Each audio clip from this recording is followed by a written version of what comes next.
Kira Bennett walked toward Tyler Ashford with 8 weeks of swallowed rage in her eyes. He'd just humiliated her in front of everyone, like a highlight reel for rich kids' entertainment. In one way or the other, we've all watched the entitled get away with cruelty. Seen bullies face zero consequences while their victims suffer in silence. This is the story of Kira Bennett, the girl who kept a sacred promise for 8 weeks of hell, and Tyler Ashford, the boy who learned too late that some people you dismiss today might just be the ones who save your life tomorrow. This is the story about the night everything broke. And somehow, in the wreckage, something impossible began. Welcome, my beautiful family. If you are enjoying this story, don't forget to hit that subscribe button, like the video and comment where you are watching from. Your support helps us bring more powerful stories. And trust me, you won't want to miss them. Now, let's go back weeks away, where the story really began. Kira Bennett stood at the entrance of Ashford Preparatory Academy, her duffel bag cutting into her shoulder. The campus stretched before her, brick buildings older than Jamaica's independence, manicured lawns so green they looked painted, students moving in clusters like schools of fish who'd never known a predator. She'd walked through worse. Kingston gyms where grown men tried to break her in sparring. Streets where catcalls followed her home. Her father's funeral last year where she had to stand straight while her world collapsed. This was just another ring. You must be our new scholarship student. A woman approached, heels clicking on stone. White hair pulled tight, navy suit sharper than any blade. I'm Dean Whitmore. Welcome to Ashford. The word scholarship landed like a brand. Kira heard it in the way the dean's mouth shaped the syllables. Heard it in how passing students glanced over, calculated, dismissed. Thank you, ma'am. Your orientation packet is in the administrative office. Classes begin at 8:15 sharp. We have high standards here, Miss Bennett. I trust you'll work hard to meet them.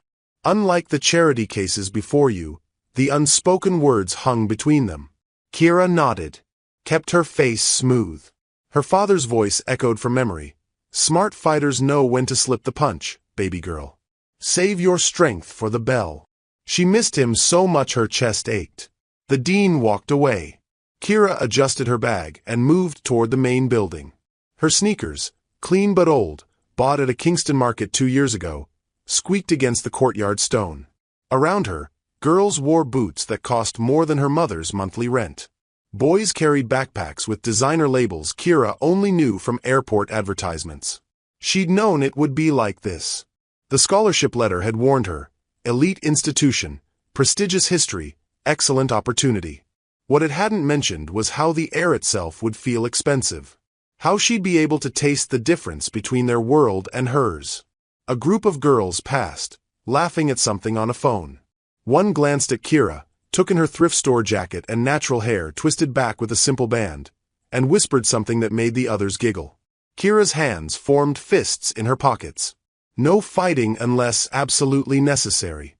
Her father had made her promise before she accepted the scholarship. Before the lawyer read the will and they discovered he'd saved just enough for this. One chance to leave Kingston, get an American education, build a different life than the one that had broken his body by 43. You're better than I was, Key, he'd said in the hospital, 3 days before the end. Lung cancer from the factory job he'd worked between training sessions. Faster, smarter, got a killer right hook. But you're also smart up here. He'd tapped her temple with a finger that trembled. Promise me you'll use this chance. Don't let them bait you into throwing it away. She'd promised. She'd kept that promise through the funeral, through packing her life into 2 suitcases, through the tearful goodbye at Kingston Airport when her mother held her so tight Kira could barely breathe. She could keep it through some rich kids with expensive prejudices. The administrative office smelled like paper and perfume. A secretary handed her a folder thick with maps, rules, course schedules. Kira memorized the layout while walking to her first class. Honors English with Mr. Brennan, room 204, West Building. She found it with 2 minutes to spare.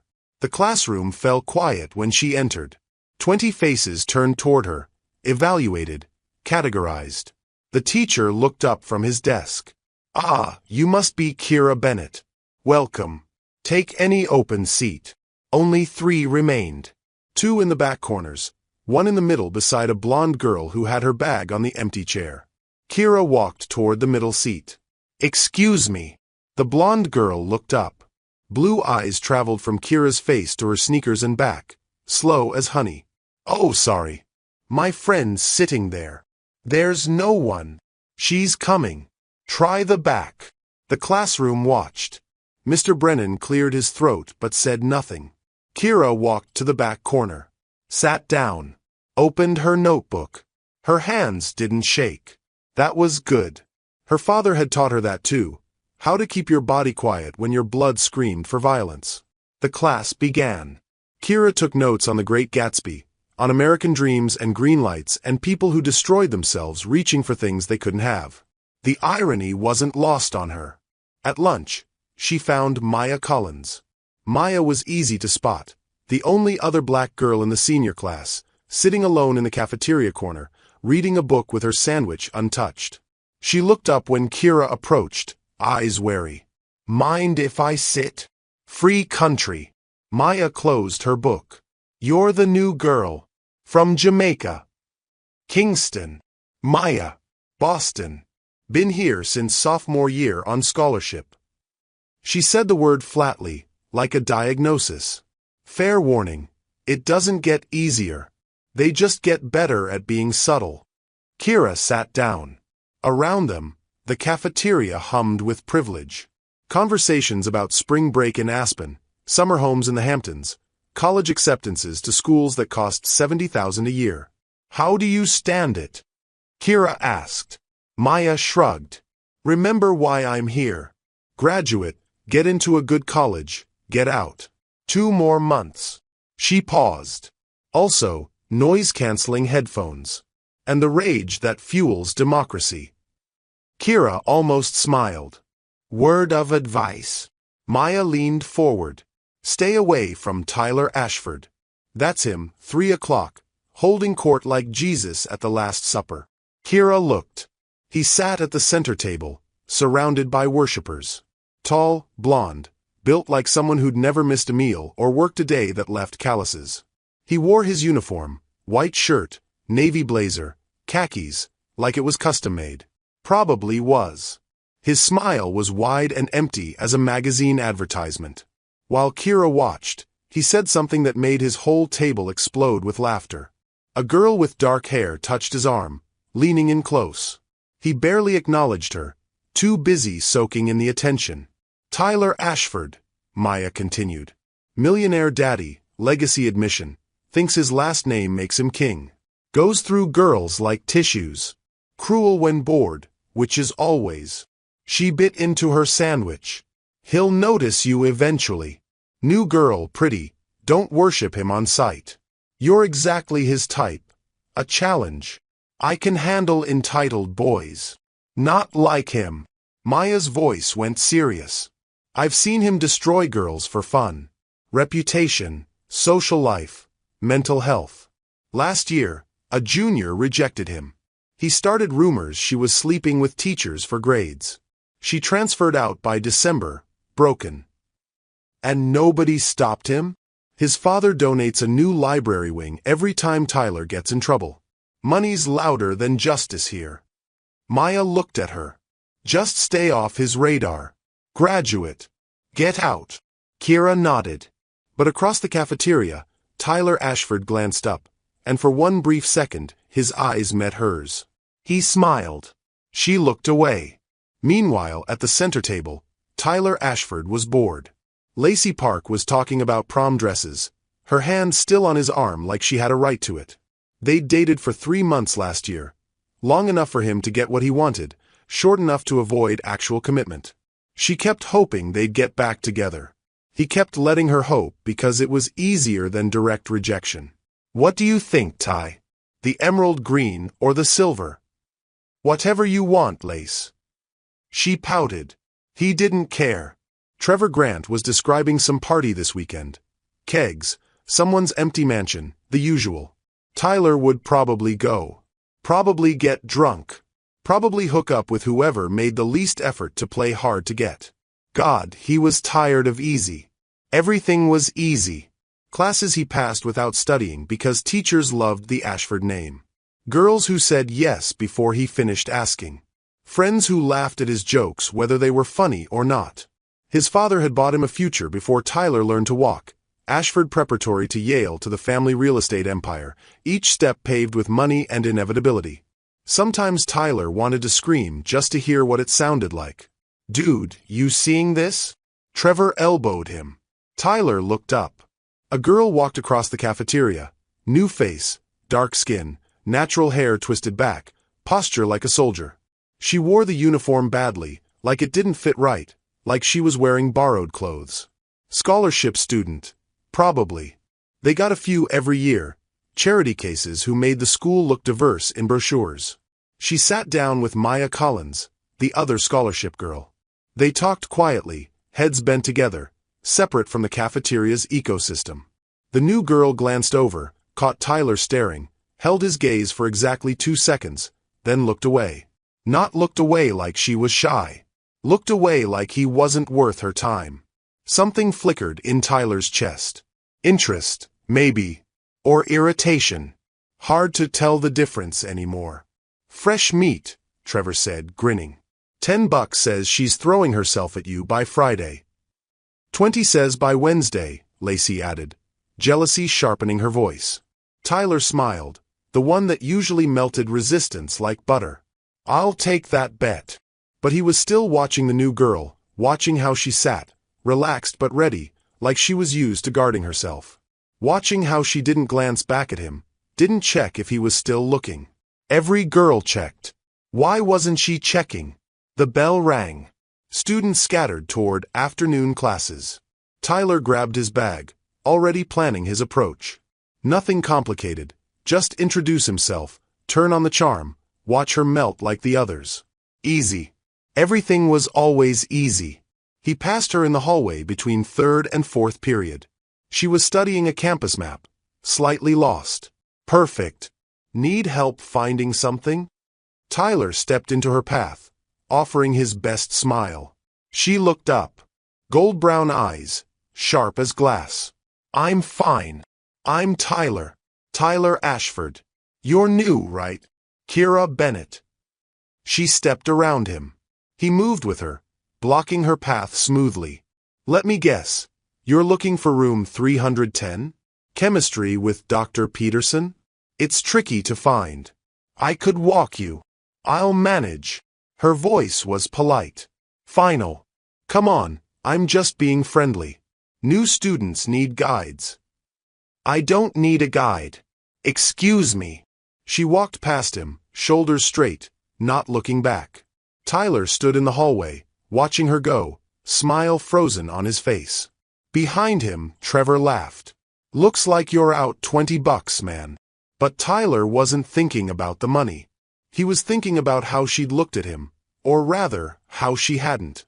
Like he was just another obstacle in the hallway. Like his name meant nothing. Like he was nobody. The feeling in his chest sharpened. Definitely not interest. Definitely irritation. The afternoon crawled by. Tyler sat through advanced calculus without hearing a word, through history without taking notes. His mind kept circling back to those gold-brown eyes, that flat dismissal, the way she'd stepped around him like he was furniture. By the time the final bell rang, he'd made a decision. Kira Bennett would be different from the others. Not because she was, they all thought they were special, but because he'd enjoy breaking down her resistance a little more than usual. There was satisfaction in a challenge. Entertainment in the hunt. He'd give her a week. Maybe 2 if she was stubborn. Then she'd be just like all the rest. Eager, available, ultimately disappointing. Tyler grabbed his keys and headed to the parking lot, where his BMW waited in the spot marked, Reserved, T. Ashford. Everything was still easy. He just had to remind her of that. Kira found chemistry without Tyler Ashford's help. She found her locker, her afternoon classes, the route to the library. She navigated the privileged maze of Ashford Preparatory the same way she'd navigated Kingston's toughest neighborhoods. Head up, eyes forward, aware of every exit. After school, she took the bus to her host family's house. A small colonial in a quiet Greenwich neighborhood, rented by the Scholarship Foundation. Mrs. Peterson, her host mother, was kind but busy, a divorced accountant who'd agreed to house a scholarship student for the stipend and tax break. She worked late most nights. Kira had the space to herself. She dropped her bag in the small bedroom, plain walls, single bed, desk lamp, and changed into workout clothes. Found the address Maya had texted her during lunch. Anderson's boxing gym, 30 minutes on 2 buses, tucked between a laundromat and a tax office in a neighborhood where the houses got smaller and the paint peeled. The gym smelled right. Leather, sweat, determination. Kira paid for a day pass with crumpled bills saved from her last Kingston match. New around here? The man behind the desk was 50-something, white, scarred eyebrow, former fighter written in every line of his face. Just moved. Needed a place to train. You box? He looked skeptical. Kira met his eyes. Yes. Something in her tone made him reconsider. Bags are in the back. Gloves on the wall. You break something, you pay for it. Yes, sir. She wrapped her hands the way her father taught her, tight around the knuckles, protected but flexible. Slipped on worn gloves that smelled like 100 other fighters' sweat. Approached the heavy bag. And then she let go. Every punch carried a name. The dean's condescension. The blonde girl's dismissal. Tyler Ashford's entitled smile. The weight of being watched, judged, catalogued, dismissed. The grief she'd swallowed for a year, the anger she couldn't afford to show, the loneliness of being the only version of herself in a room full of people who'd never understand. She hit until her shoulders burned. Until sweat soaked through her shirt. Until the world narrowed to breath and impact, the clean simplicity of violence directed at something that couldn't be damaged. Jesus Christ! Kira stopped, chest heaving. The man from the desk stood watching, arms crossed. How long you been boxing? Since I was 8. My father trained me. Your father know what he was doing? He was amateur champion in Jamaica. Middleweight. 3 years running. The man's expression shifted. Anderson. I own this place. Kira Bennett. You need a coach while you're here, Bennett. She looked at the bag, at her wrapped hands, at the only place in Connecticut that felt like home. Yes, sir. I think I do. Anderson nodded. Tuesdays and Thursdays. 6 p.m. Don't be late. Kira smiled for the first time all day. She rode the bus back as the March sun set, painting Greenwich gold and orange. Through the windows, she watched the neighborhoods shift. Small houses giving way to mansions, chain stores becoming boutiques. 2 worlds, 1 town, invisible line between them. Her phone buzzed. A text from her mother. How was first day, baby? Call when you can. Love you. Kira typed back. Good. Classes are fine. Miss you. Love you too. She didn't mention the blonde girl or the cafeteria whispers or Tyler Ashford's smile. Didn't mention how her hands still ached from hitting the bag, how her father's absence was a wound that wouldn't close. Her mother had sacrificed enough. Kira wouldn't burden her with complaints about rich kids playing games. Back at the house, she made instant noodles for dinner, studied until midnight, and fell asleep with her calculus textbook open on her chest. She dreamed of the ring, the canvas under her feet, her father's voice calling combinations, the perfect moment when her fist connected and everything made sense. She woke to Connecticut morning light and remembered where she was. 2 worlds. Invisible line. And Tyler Ashford waiting on the other side, smiling like he'd already won. 1 week later, Tyler Ashford had a system. First, he'd establish presence. Sit near the target in class, appear in her peripheral vision enough times that she'd start expecting him. Second, he'd manufacture opportunities for casual interaction. Borrow a pencil, ask about homework, create the illusion of natural connection. Third, he'd deploy charm at maximum intensity until resistance crumbled. The system had never failed. Kira Bennett was taking longer than expected. He'd positioned himself 2 seats behind her in English for 3 days straight. She hadn't turned around once.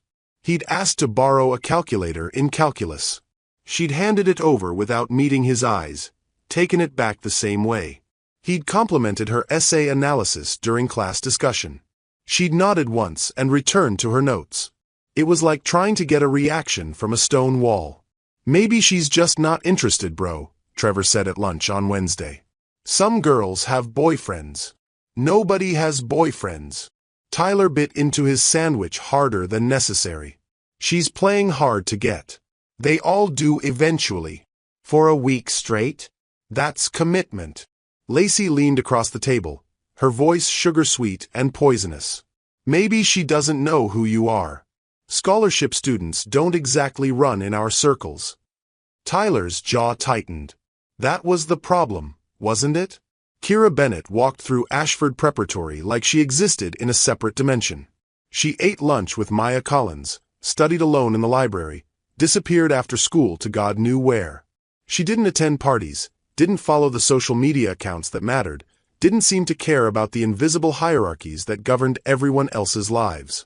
She didn't care about him.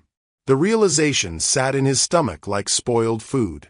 Thursday morning, Tyler decided to escalate.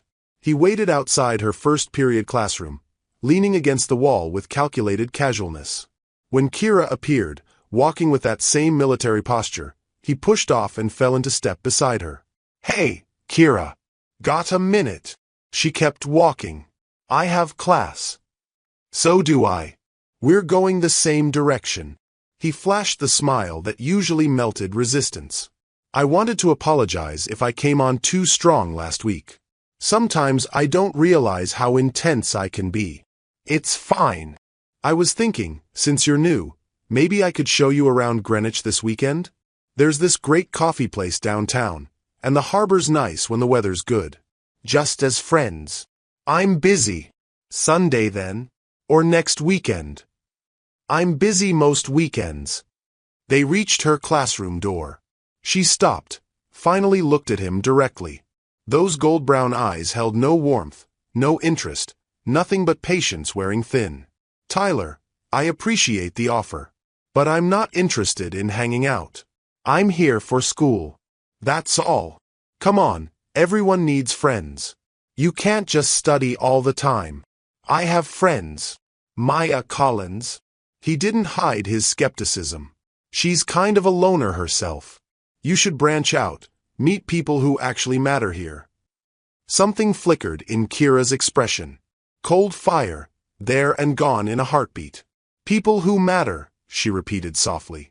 You mean people with money. I mean people who've been here longer than a week. People who know how things work. I know how things work. She adjusted her bag. Thank you for your concern about my social life. I'll manage. She walked into the classroom. Tyler stood in the hallway, smile still frozen on his face, aware that 3 other students had watched the entire exchange. That afternoon, he tried a different approach. He bought flowers from the expensive shop downtown. Not roses. Those were too obvious. Tulips, yellow and cheerful, wrapped in expensive paper. He had them delivered to Kira during lunch period with a card, for a fresh start. Tyler. The delivery girl found Kira in the cafeteria. The entire room watched as she accepted the bouquet, read the card, and walked directly to the trash can. She threw the flowers away. Then she returned to her lunch like nothing had happened. Trevor whistled low. That's brutal, man. Lacey laughed behind her hand. Oh my God, she actually threw them out. In front of everyone. Tyler felt heat crawl up his neck. Around him, phones appeared. Students filming, texting, posting. By the end of lunch period, the video would be everywhere. Tyler Ashford. Rejected. Tyler Ashford. Humiliated. Tyler Ashford. Trash-canned. She doesn't know what she just did, he said quietly. Let it go, Trevor advised. Plenty of other girls. But Tyler wasn't listening. He was watching Kira Bennett calmly eat her sandwich, unbothered by the attention, untouched by the social suicide she just committed. She'd declared war. She just didn't know it yet. Friday, he waited for her after school. The parking lot was emptying, students scattering toward expensive cars and weekend plans. Kira walked toward the bus stop at the edge of campus, alone as always. Tyler intercepted her halfway there. We need to talk. No, we don't. She tried to step around him. He moved to block her path. You embarrassed me yesterday. You embarrassed yourself. Her voice stayed level. I didn't ask for flowers. I didn't ask for any of this. I was trying to be nice. You were trying to pressure me into something I've already said no to. That's not nice. That's entitled. The word landed like a slap. Tyler felt his control slipping, felt the careful mask he always wore starting to crack. Entitled? I'm entitled. His voice rose. I've been nothing but friendly. I offered to help you, to show you around, to include you in things. And you've treated me like I'm some kind of predator. If the shoe fits. What's that supposed to mean? Kira looked at him for a long moment. When she spoke, her voice was tired. Tyler, I know exactly what you are. I've met 100 versions of you. Boys who think being friendly means I owe them something. Boys who can't hear the word no. Boys who get mean when they don't get their way. She paused. This conversation, this right here, this is you getting mean. I'm not mean. I'm confused why you think you're too good for me. I don't think I'm too good for you. I think I'm not interested. Those are different things. Everyone's interested. That's how this works. Not everyone. Not me. She walked past him. This time, Tyler grabbed her arm. Not hard. Not violent. Just enough to stop her, to make her face him, to reassert some kind of control over a situation spiraling beyond his understanding. Kira looked down at his hand on her arm. When she looked back up, something had shifted in her eyes. Something dangerous. Let go. Her voice was so quiet he almost didn't hear it. But the tone carried weight like a hammer. Every muscle in her body had gone still, coiled, ready. Tyler let go. Stepped back. Suddenly aware he'd crossed a line he hadn't known existed. Kira adjusted her sleeve where he'd touched her. Don't ever put your hands on me again. I wasn't trying to hurt you. I just wanted you to listen. I've been listening. I've heard you every single time. The problem isn't my hearing. It's your understanding. She took a breath. I came to Ashford to get an education. To honor a promise I made to someone who sacrificed everything so I could be here. I don't have time for games or drama, or boys who think charm is a substitute for respect. This isn't a game. Then what is it? Why does my rejection matter so much? There are 50 girls at this school who would say yes to you in a heartbeat. Go ask one of them. Because you're different. I'm not different. I just have boundaries. You're not even giving me a chance. I don't owe you a chance. Her patience finally broke. Listen to yourself. You've decided that you want something, so that means you deserve it. You've decided I'm different, so that makes me yours to pursue. You've decided my no doesn't count because in your world, no is just an opening negotiation. Tyler opened his mouth. Closed it. Nothing he said would sound right because she'd pinned him exactly. I don't fit into your world, Kira continued. I don't want to. So please, Tyler Ashford, leave me alone. Find someone who wants what you're offering. It's not me. It will never be me. She walked away. This time, Tyler let her go. He stood in the parking lot as the March wind picked up, carrying the smell of expensive lawns and old money. Around him, Ashford Preparatory gleamed in the afternoon sun, every brick and gate a reminder of who he was supposed to be.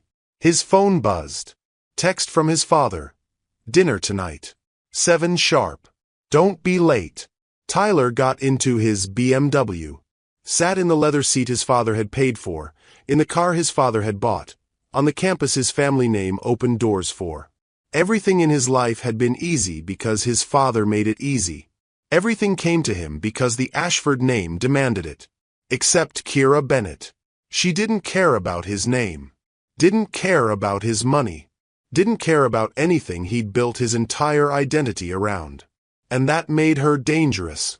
Tyler started the car and drove home, past the gates, through Greenwich's winding streets where every house cost millions and every family had histories longer than the country itself. He pulled into the circular driveway of the Ashford estate, all stone and glass and architectural statements about wealth. His father's Mercedes was already there, which meant dinner would be an interrogation about grades, about Yale applications, about maintaining the family reputation.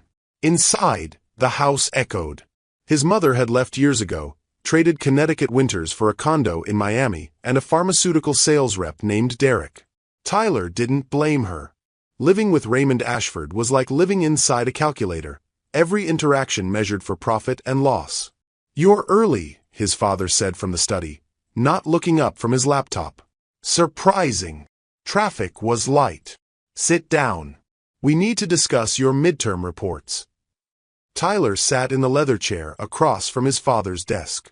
Raymond Ashford was 52, graying at the temples, built like someone who paid other people to exercise for him. He wore suits on weekends and measured success in square footage. "Your grades are acceptable," Raymond began. "Not exceptional, but acceptable. Yale admissions called me yesterday. Your legacy status guarantees admission, but they'd appreciate seeing more community involvement.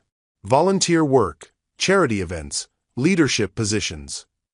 I'm already on student council. Purchased by my donation. I'm talking about optics, Tyler. The Ashford name carries weight, but we still need to perform respectability." He finally looked up. "I heard something interesting today. Something about you harassing a scholarship student." Tyler's stomach dropped. "Who told you that?" Dean Whitmore called. "Apparently, there's video circulating of flowers being thrown away, confrontations in parking lots. She wanted to give me a courtesy warning before it became a problem." "It's not harassment. I asked her out. She said no. That's all." "That's not all, according to social media.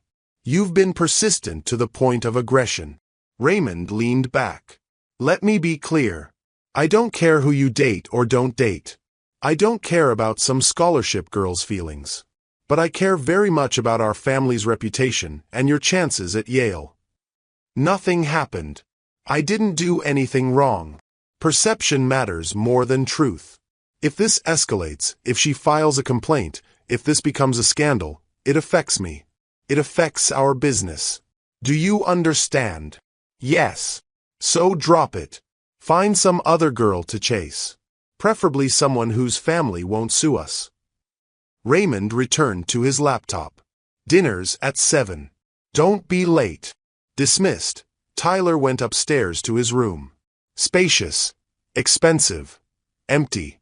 He lay on his bed and stared at the ceiling, his father's words echoing. "Drop it. Find some other girl." He should. He knew he should.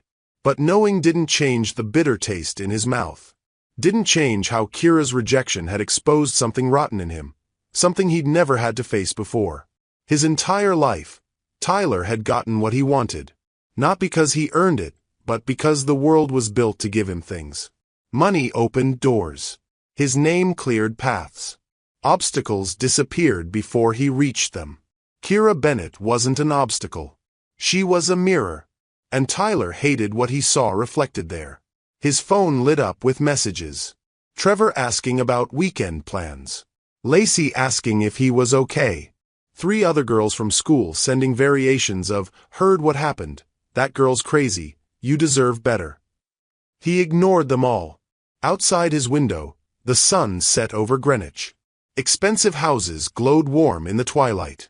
Somewhere in this town, in a smaller house on a quieter street, Kira Bennett was probably studying or talking to her mother or doing whatever scholarship students did when they weren't rejecting millionaire heirs. She wasn't thinking about him. That was the worst part. He obsessed while she dismissed. He burned while she remained untouched. Tyler made a decision. If Kira Bennett wanted to be left alone, fine. He'd leave her alone. But she'd regret making him look like a fool. She'd regret those cameras, that video, the laughter that followed him through hallways now. He wouldn't chase her anymore. He'd just make sure she understood her place in the Ashford preparatory hierarchy. And her place was at the bottom, looking up at people who mattered. People like him. Downstairs, a bell chimed for dinner. Tyler went down to face his father's cold assessment and his own colder thoughts. already planning the subtle ways to remind Kira Bennett that rejection had consequences. Already forgetting the look in her eyes when he'd grabbed her arm. The warning that he'd been too arrogant to hear. Already making the mistake that would cost him everything. 2 weeks in, the exclusion started small. Kira noticed it first in English class. Mr. Brennan assigned group work, analyzing themes in The Great Gatsby. Students paired off naturally, the way they always did, following invisible social lines. Kira turned to the girl beside her, a quiet brunette named Charlotte who'd been civil enough before. Want to work together? Charlotte glanced past Kira toward the back of the room where Tyler sat with Trevor. Something unspoken passed between them. Charlotte looked back at Kira with apologetic eyes. Sorry, I already have a partner. She didn't. But she grabbed her books and moved to join a group across the room, leaving Kira alone at her desk. Mr. Brennan noticed. Kira, you can join Charlotte's group. We're full, Charlotte said quickly. 4 people is too many. There were 3 of them. Then join Marcus and Bethany, Mr. Brennan suggested, pointing to another pair. Marcus, a soccer player who'd been friendly during the first week, suddenly found his notebook fascinating. We're actually good with just us 2. We work better in small groups. The classroom had gone quiet. Everyone watching, everyone understanding what was happening except Mr. Brennan, who clearly didn't want to deal with teenage politics before his morning coffee. Fine. Kira, you'll work independently and present your analysis on Friday. Kira nodded, opened her book, kept her face blank while 20 pairs of eyes burned into her back. At lunch, Maya slid her tray down hard enough to rattle both their drinks. Let me guess. Group project disaster. How'd you know? Because it's starting. Tyler's campaign. Maya stabbed her salad with unnecessary violence. He's not chasing you anymore, right? No more flowers, no more hallway ambushes. He's been avoiding me completely. That's worse. When entitled boys can't have something, they destroy it instead. Watch. By the end of the week, you'll be a ghost here. Kira looked around the cafeteria. Students at nearby tables glanced at her, then away. Conversations dropped to whispers when she passed. Girls she'd exchanged polite hellos with for 3 weeks suddenly had urgent business elsewhere. What do I do? Survive. Graduate. Don't give them ammunition. Maya leaned forward. And whatever you do, don't react. That's what he wants. Stay boring, stay invisible, and eventually he'll get bored and move on to the next target. Stay invisible. Kira had been invisible her whole life. Invisible in Kingston classrooms where teachers assumed poverty meant stupid. Invisible in gyms where men dismissed her until she put them on their backs. Invisible on buses, in stores, in every space where her skin marked her as less than. She was tired of being invisible. But her father's voice echoed. Smart fighters know when to slip the punch, baby girl. So she slipped. Over the next week, the exclusion tightened like a noose. In chemistry, her lab partner suddenly requested a switch, citing incompatible work styles. In history, when Kira raised her hand to answer a question, Tyler coughed loudly, and the teacher called on someone else. In the hallways, students moved around her like she carried disease. Someone started a rumor that she'd gotten her scholarship through affirmative action rather than merit, that Ashford had lowered standards to meet diversity quotas. Kira heard it whispered in bathroom stalls, saw it in anonymous comments on class social media pages. Another rumor claimed she'd lied about her father being a boxing champion, that her whole background was fabricated for sympathy points. A third suggested she was only at Ashford to seduce rich boys and trap them with pregnancy. The rumors were stupid, transparent, cruel in their predictability. But they worked. Students who'd been neutral toward her now looked at her with suspicion or pity or contempt. Tyler never said her name, never acknowledged her existence. But his presence was in every cold shoulder, every whispered lie, every door that closed in her face. On Thursday afternoon, Kira walked past his table during lunch. He was holding court as usual, Lacey draped over his shoulder, Trevor laughing at something on his phone. Tyler's eyes tracked Kira across the cafeteria, just for a second, and she saw satisfaction there. He was enjoying this. Her hands curled into fists. Her breathing went shallow. Every instinct she'd honed in the ring screamed at her to turn around, walk back to that table, and introduce Tyler Ashford's face to her right hook. No fighting unless absolutely necessary. She kept walking. Found Maya. Sat down with her back to Tyler's table and ate lunch that tasted like ash. "You okay?" Maya asked. "I'm fine. You look like you want to kill someone." "I'm fine," Kira repeated. That night at Anderson's gym, she took it out on the heavy bag. Coach Anderson watched her work, arms crossed, face unreadable. After 30 minutes of sustained violence against leather and chain, he called time. "What's eating you, Bennett?" "Nothing." "That's a lie. You're fighting angry. Angry fighters make mistakes." Kira unwrapped her hands, knuckles red and swollen. "There's a boy at school. Rich kid. Entitled. He's making my life difficult because I rejected him." "Making it difficult how?" "Rumors. Social exclusion. Turning everyone against me. And you want to hit him." "It wasn't a question." Kira nodded. Anderson was quiet for a long moment. Then he said, "My daughter went to private school on scholarship. Full ride, top grades, worked her ass off. There was a boy there too. Rich family, thought he owned the place. Started in on her when she wouldn't date him. Made her life hell for 6 months. What happened? She transferred. Couldn't take it anymore. Lost the scholarship, ended up at public school, still graduated top of her class. But it broke something in her. Confidence, maybe. Trust. Took years to get it back."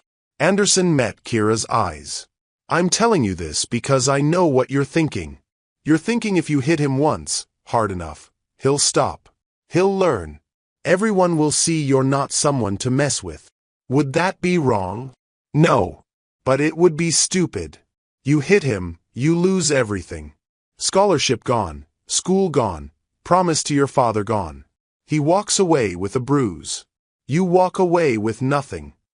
Anderson handed her a water bottle. "Sometimes the strongest thing you can do is not fight. Even when you want to. Even when they deserve it." Kira drank. Her hands still shook. "How long do I have to keep not fighting?" "Until you graduate. Until you're somewhere they can't touch you. Then you live a good life, and that's the best revenge." It was the right advice. Kira knew it was the right advice. It still felt like swallowing glass.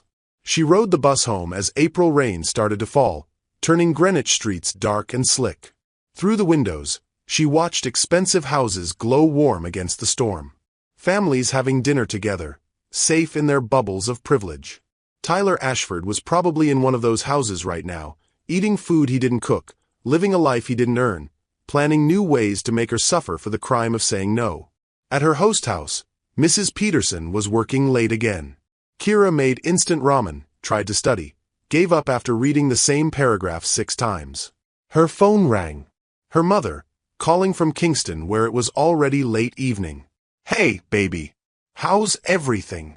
Kira almost told the truth. Almost explained about Tyler, about the rumors, about feeling like she was drowning in a sea of expensive cruelty. Almost asked to come home. But her mother's voice carried exhaustion from double nursing shifts. Carried sacrifice. Carried the weight of a dead husband and a daughter overseas and bills that never stopped coming. "Everything's good, Mom. Classes are going well. You sound tired. Just studying. Big test tomorrow. Don't push yourself too hard. Remember to eat, sleep, take care of yourself." "I will. I promise. Your father would be so proud of you, Key. You know that." The words hit like a punch to the solar plexus. Kira closed her eyes against sudden tears. "Yeah, I know." They talked for 10 more minutes about nothing important. Her mother's patients, her aunt's arthritis, neighborhood gossip from Kingston that felt like news from another planet. When they hung up, Kira sat in the quiet house and let herself cry for exactly 5 minutes. Then she washed her face, opened her textbook, and studied until midnight. Friday brought a new humiliation. Someone had printed photos of Kira from her social media, found pictures from boxing matches in Kingston, and plastered them around school with captions: violent scholarship student, affirmative action aggression, dangerous diversity hire. The photos showed her mid-fight, face intense, fist connecting with an opponent's jaw. Out of context, they looked brutal. Scary. The narrative was clear. Kira Bennett was dangerous, aggressive, didn't belong in civilized society. Dean Whitmore called her to the office during third period. "Miss Bennett, are you aware of these flyers?" "Yes, ma'am." "And these photos are of you? You're a boxer. Amateur boxer. I competed in Kingston before transferring." Dean Whitmore studied the images with distaste. "This is concerning. Ashford Preparatory has a strict policy against violence. We pride ourselves on maintaining a safe, peaceful learning environment. I've never been violent at school. Those are from sanctioned matches, regulated by official boxing organizations. Nevertheless, the imagery is disturbing. It sends a message inconsistent with our values." Kira felt something cold settle in her stomach. What message is that? That you're comfortable with physical aggression. That you solve problems with your fists rather than dialogue. "I've never hit anyone at this school. I've never threatened anyone. Someone took my photos without permission and used them to make me look dangerous." "Who would do that?" Kira almost laughed. "You really don't know?" Dean Whitmore's expression hardened. "If you're suggesting another student is behind this, you'll need proof. Accusations without evidence create hostile environments. The flyers themselves are creating a hostile environment. Which is why I've had them all removed. Consider this a warning, Miss Bennett. Keep your extracurricular activities private. Don't give students reason to feel unsafe around you. I'm the one who's unsafe. I'm the one being targeted." That's a serious allegation. Do you have specific incidents to report? Names. Witnesses. Kira thought about Tyler's careful campaign. The whispers, the exclusion, the rumors that spread like infection but never traced back to a source. How could she prove something designed to be invisible? "No," she said quietly. "I don't have proof." "Then I suggest you focus on your studies and avoid drama. You're here on scholarship, Miss Bennett. That's a privilege, not a right. Privileges can be revoked." Dean Whitmore smiled without warmth. "You're dismissed." Kira walked back to class in a daze. Students stared as she passed. Some looked scared now, thanks to the photos. Others looked satisfied, like they'd been proven right about her. In English, Mr. Brennan returned graded essays. Kira sat on her desk with a bright red C- and a note. "Interesting perspective, but unsupported claims and aggressive tone undermine your argument." It was the best essay she'd written all semester. She'd spent hours on it, cited every source, built her analysis carefully. 3 weeks ago, Mr. Brennan had praised her writing as insightful and mature. Now she was aggressive, unsupported, wrong. The grade wasn't about the essay. It was a message. At lunch, Kira didn't go to the cafeteria. She walked to the far edge of campus where old oak trees blocked the view of the main buildings. Sat on wet grass and ate her sandwich alone, rain from last night still dripping from branches overhead. Maya found her 15 minutes later. "They're saying you threatened Tyler in the parking lot. That's the new rumor." Kira didn't look up. "Of course they are. Someone claimed they saw you grab him, get in his face. Said you looked like you were going to attack him. He grabbed me. I told him to let go. That's what happened. I believe you. I'm just warning you what they're saying." Maya sat down beside her, not caring about the wet grass. "This is bad, Kira. The photos, the rumors, now the violence angle. He's building a narrative that makes you look dangerous and him look like a victim." "I know. If he pushes this further, if he goes to the administration with enough fake witnesses, you could lose your scholarship." "I know. So what are you going to do?" Kira looked at her hands. Boxer's hands, scarred and strong, capable of so much damage she'd spent years learning to control. Her father's hands, passed down through genetics and training.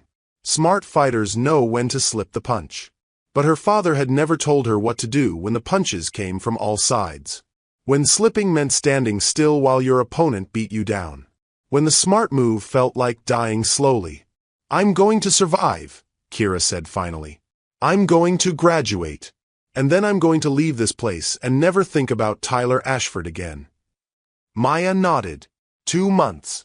8 weeks. "You can do this." 8 weeks, Kira repeated. Felt like a lifetime. That night, alone in her room, Kira pulled out the photo she kept in her desk drawer. Her father in his prime, 25 years old, standing in a Kingston ring with his championship belt, grinning like he'd conquered the world. On the back, in his handwriting, Key. Being strong means knowing when to fight and when to walk away. "I love you, Dad." She'd read it 100 times since he died. Tonight, she focused on the second sentence. Knowing when to fight and when to walk away. She'd been walking away for weeks. Slipping punches, taking hits, staying quiet while Tyler Ashford tried to destroy her piece by piece. Maybe that was strength. Maybe that was honoring his memory. Or maybe strength had different forms. Maybe sometimes walking away was surrender, not strategy. Kira put the photo back in the drawer. Closed her eyes. Made herself breathe slowly, the way her father taught her before matches. 8 weeks until graduation. 8 weeks of invisible warfare. 8 weeks of swallowing rage that burned like acid in her throat. She could survive 8 weeks. She had to survive 8 weeks. Because the alternative was losing everything her father had died to give her. And that was a fight she absolutely could not afford to lose. Mr. Brennan announced the project during third period English. The week after spring break had given Kira 7 days of breathing room away from Ashford Preparatory's poison atmosphere. "You'll be working in assigned pairs on a comparative analysis of social class and the American dream across 2 texts. 20% of your final grade.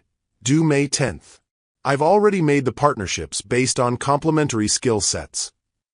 Kira felt dread settle in her stomach before he even spoke her name. Kira Bennett and Tyler Ashford. "You'll be comparing the Great Gatsby with a raisin in the sun." The classroom went silent. Then whispers erupted like wildfire. Kira raised her hand. "Mr. Brennan, could I work alone?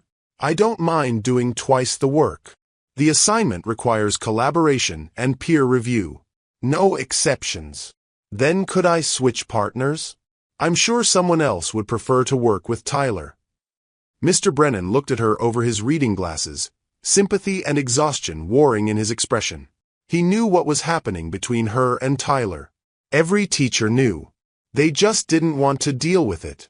"The partnerships are final, Miss Bennett.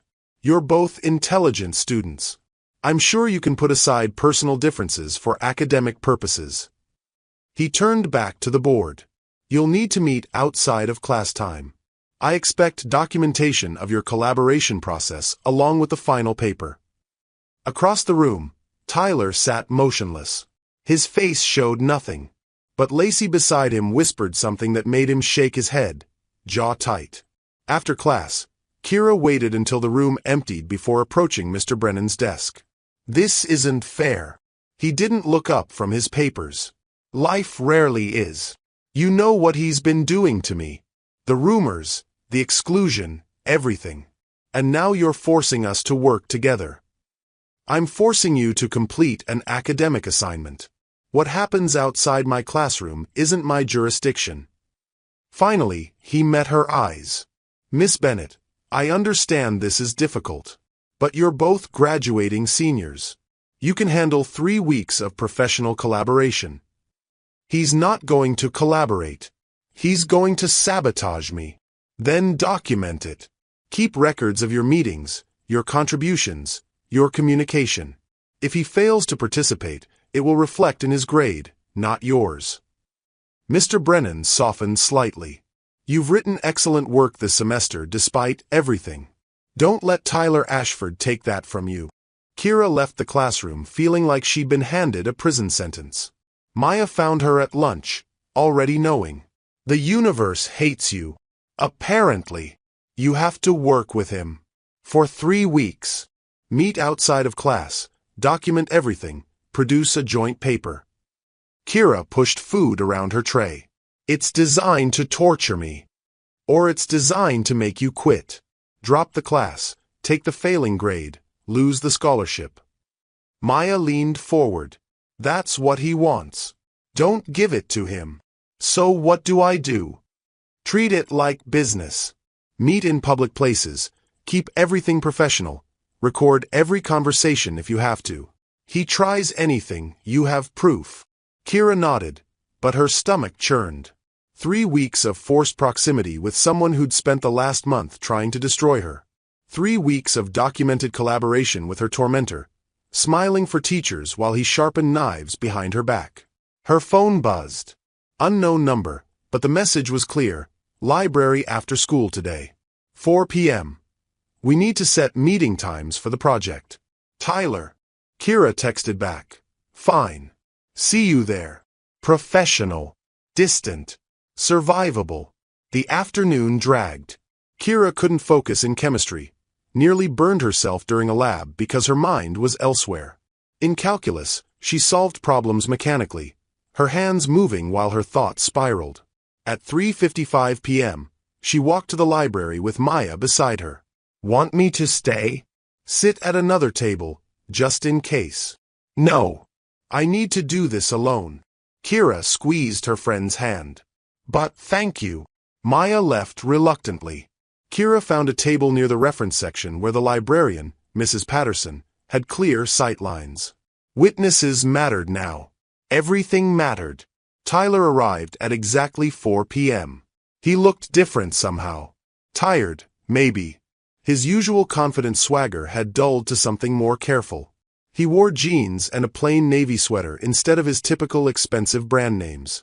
Small change, but noticeable. Hey, he said quietly, sitting across from her. Hi. Awkward silence stretched between them. The library hummed with other students studying, typing, whispering. Normal teenage life happening around them while they sat in the wreckage of a month's worth of warfare. Tyler pulled out a notebook. So, Gatsby and a Raisin in the Sun comparing the American dream across different perspectives. Rich white man versus poor black family. The assignment isn't subtle. No, it's not. He clicked his pen 3 times, a nervous habit Kira hadn't seen before. Look, I know this is weird. I know you don't want to work with me. But we're stuck together for 3 weeks, so we might as well figure out how to make it work. Professional collaboration only. We meet in public places, we document everything, we split the work evenly, and we don't discuss anything personal. Agreed. I'll handle the Raisin in the Sun analysis. You take Gatsby. We'll combine our research and write alternating sections. That could work. Tyler made notes. We should probably meet twice a week.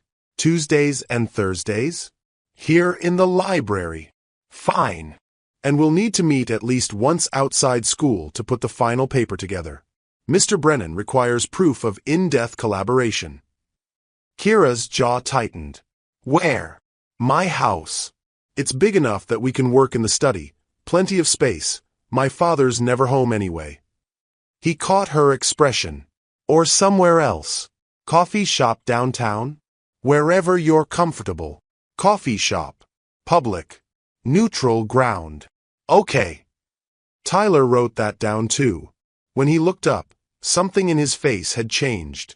Less certain. More human. Kira, I want to apologize. Don't. I need to say this. The flowers, the hallway stuff, grabbing your arm that day. I was out of line. Way out of line. I'm sorry. Kira stared at him. You're apologizing now? After a month of making my life hell? After the rumors, the exclusion, the photos plastered around school. What photos? Don't play stupid. The boxing photos with captions about me being violent and dangerous. The flyers that got me called into the dean's office. Tyler's confusion looked genuine.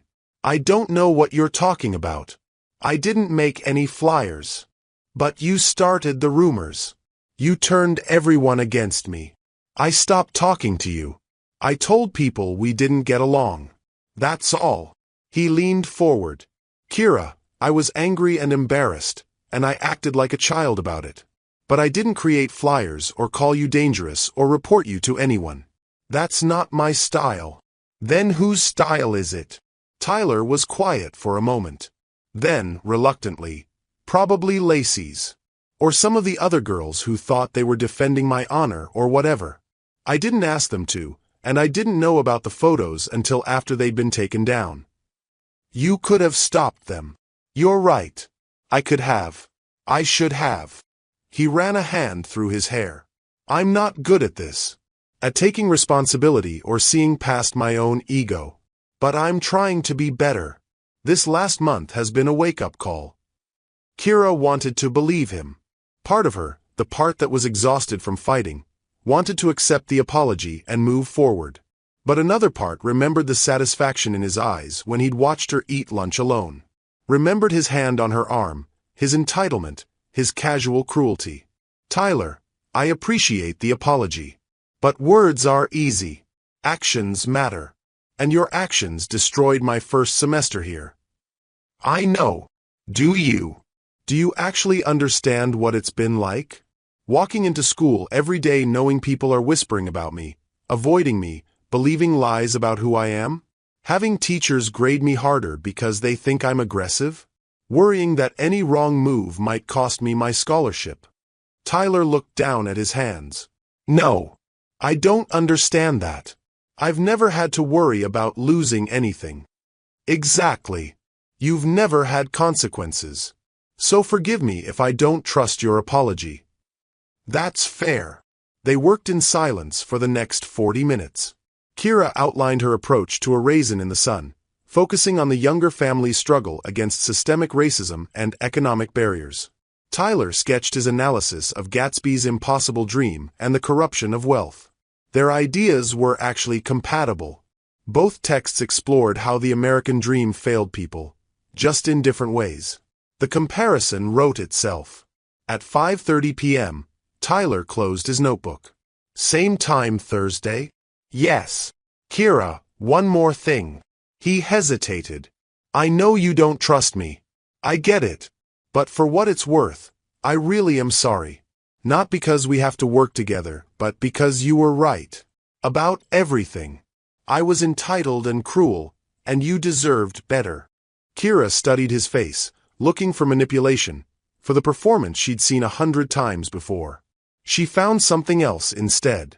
Shame, maybe. Actual remorse. It didn't change what he'd done. But it was something. Okay, she said quietly. Thank you for saying that. Tyler left first. Kira sat alone for another 10 minutes, processing the conversation, trying to understand what had just happened. Maya appeared from behind the history stacks. I lied. I stayed. Couldn't help myself.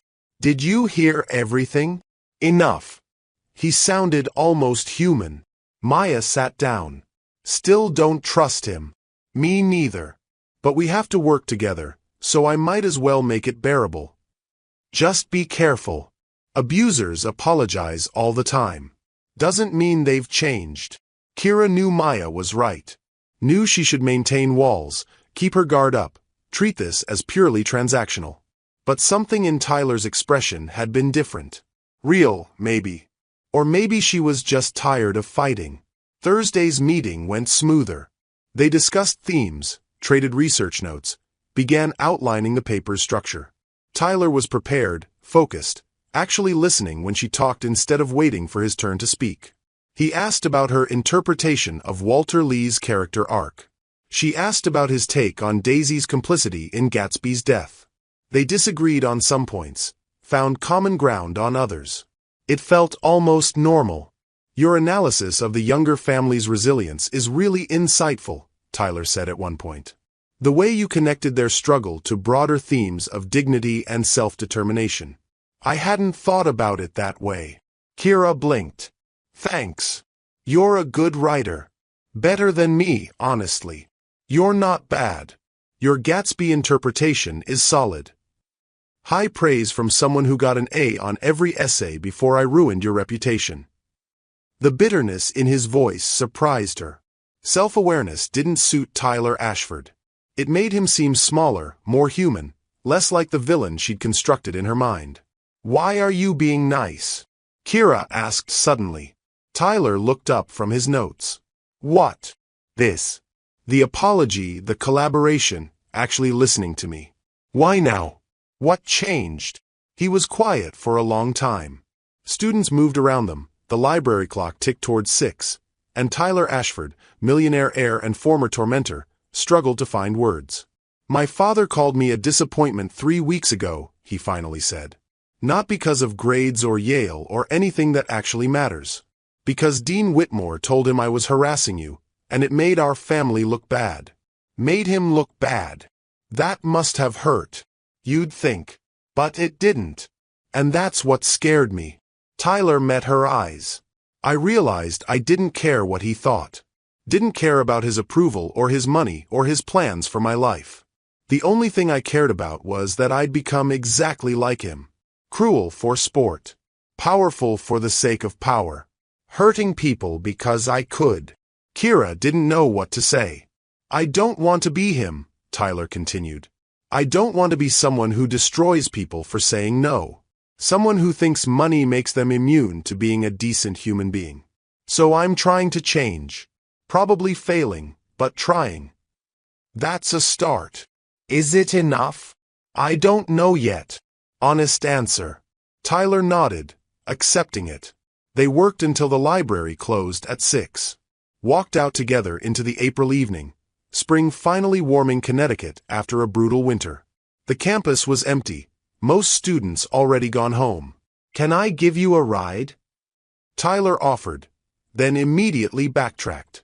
"Sorry, that was presumptuous. I just noticed you take the bus, and it's getting dark." "I'm fine." "Right. Of course." He headed toward the parking lot, then stopped, turned back. "Kira." "Yeah. Thank you for giving me a chance. For not asking to switch partners or drop the class. I know you wanted to." "Still might," she said, but there was no heat in it. Tyler almost smiled. "Fair enough."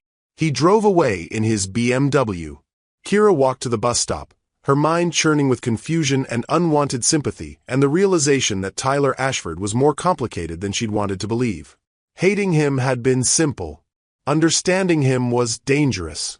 She texted Maya, "I think he might actually be sorry." Maya's response came immediately. "Don't fall for it. Tigers don't change stripes."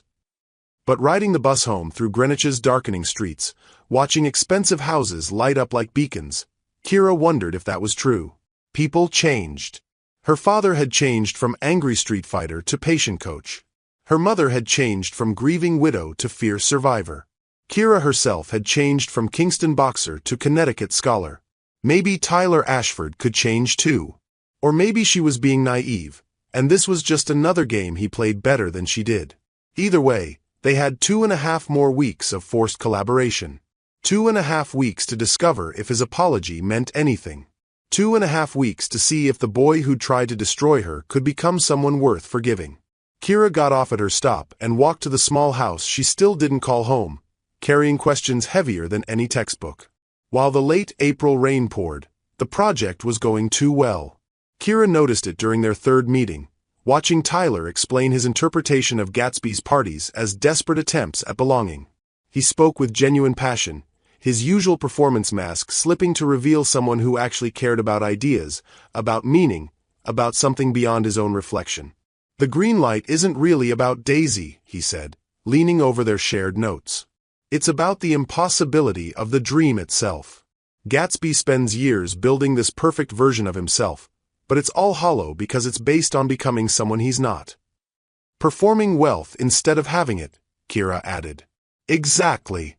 He's always on the outside looking in, no matter how big his mansion gets." Tyler paused. "I think Fitzgerald understood that. Being adjacent to wealth but not really part of it. The difference between new money and old money." "There's a difference?" "In their world. Huge difference. Old money thinks new money is vulgar, desperate, trying too hard. New money thinks old money is lazy, inherited, unearned. He caught himself.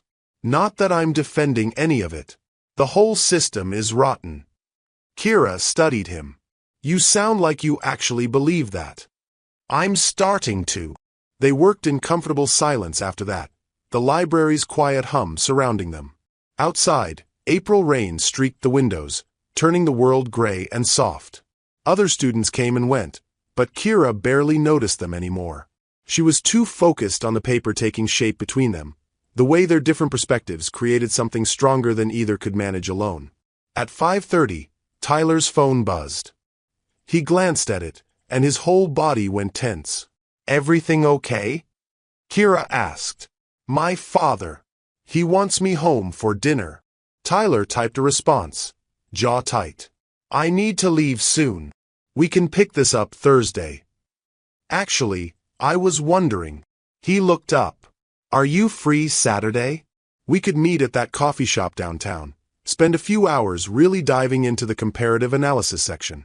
We're running out of library time with the paper due in 2 weeks. Kira hesitated. Library meetings were safe, structured, witnessed. Coffee shop on a Saturday felt different, more personal. But the paper did need work, and Tyler had been nothing but professional for 3 weeks straight. Okay. What time? 10 a.m. Common Grounds on Greenwich Avenue. My treat. I can pay for my own coffee. I know you can. But I'd like to. As an apology for the flowers I wasted.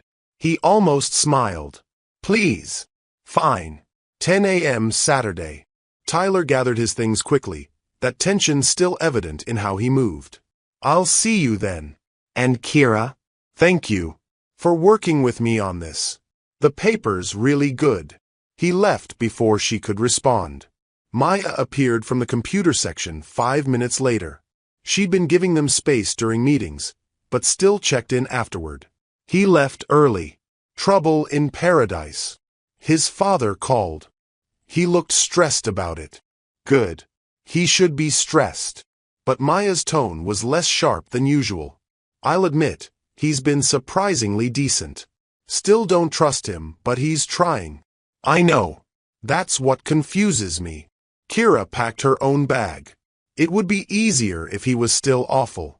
Then I could just hate him and move on. You're not starting to like him, are you? No. Maybe. I don't know. Kira sighed. He's different when we're alone. More real. Less performance. And some of the things he says about his father, about the pressure he's under, I almost feel sorry for him. Rich boy problems aren't real problems. Maybe. But pain is still pain, even when it comes wrapped in money. Maya looked at her seriously. Just be careful. You're starting to see him as human. That's how they get you. Make you sympathize, make you think you're special, make you believe they've changed. Then they revert, and you're trapped. I'm not trapped. We're just working on a paper. On a paper. In coffee shops. On Saturday mornings. Maya raised an eyebrow. Sounds like a date to me. It's not a date. It's academic collaboration. Keep telling yourself that. But riding the bus home, Kira wondered if Maya was right. Wondered when Tyler Ashford had stopped being the enemy and become something more complicated. Wondered if she was being smart or stupid, careful or naive. The rain intensified, turning the bus windows into rivers.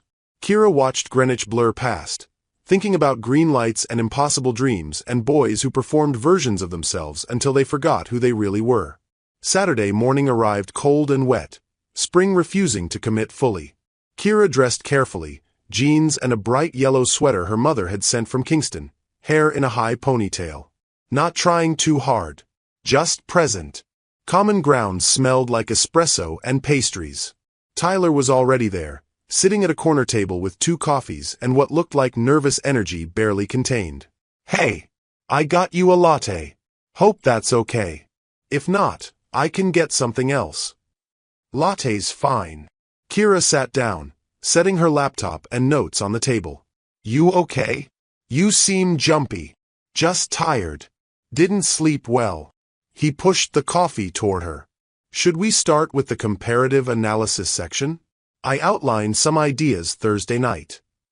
They worked for an hour, building arguments about dreams deferred and dreams corrupted, about who got access to American mythology and who got locked out. The paper was genuinely good now, layered and thoughtful, earning the grade they'd both need. Around 11, Tyler's concentration started fracturing. He'd check his phone, stare out the window, lose his train of thought mid-sentence. Tyler. What's wrong? Nothing. Sorry. I'm distracted. Obviously. Talk to me. He looked at her for a long moment, something warlike happening behind his eyes. Then he said, "Can I show you something? It's not far from here." Show me what? Context. For why I've been so messed up lately. He stood, gathering his things. Please. It'll help you understand. Every warning bell in Kira's head rang at once. Going somewhere alone with Tyler Ashford, away from witnesses and public spaces, violated every rule she'd set. But something in his expression stopped her refusal. Vulnerability, raw and unguarded. Where are we going? My house. But not for anything weird. I promise. There's just something I need you to see. Kira should have said no. Should have insisted they stay at the coffee shop, maintain boundaries, keep this strictly academic. Instead, she heard herself say, "Okay, but I'm texting Maya where I am." Smart. You should. She sent the text with Tyler's address. Maya's response was immediate. Are you insane? Kira typed back, probably. Call police if I'm not back by 2 p.m. Tyler's BMW was parked 2 blocks away. The interior smelled like expensive leather and air freshener. He drove carefully through Greenwich's winding streets, hands tight on the wheel. My father doesn't know you're coming, he said. He's probably at the office anyway.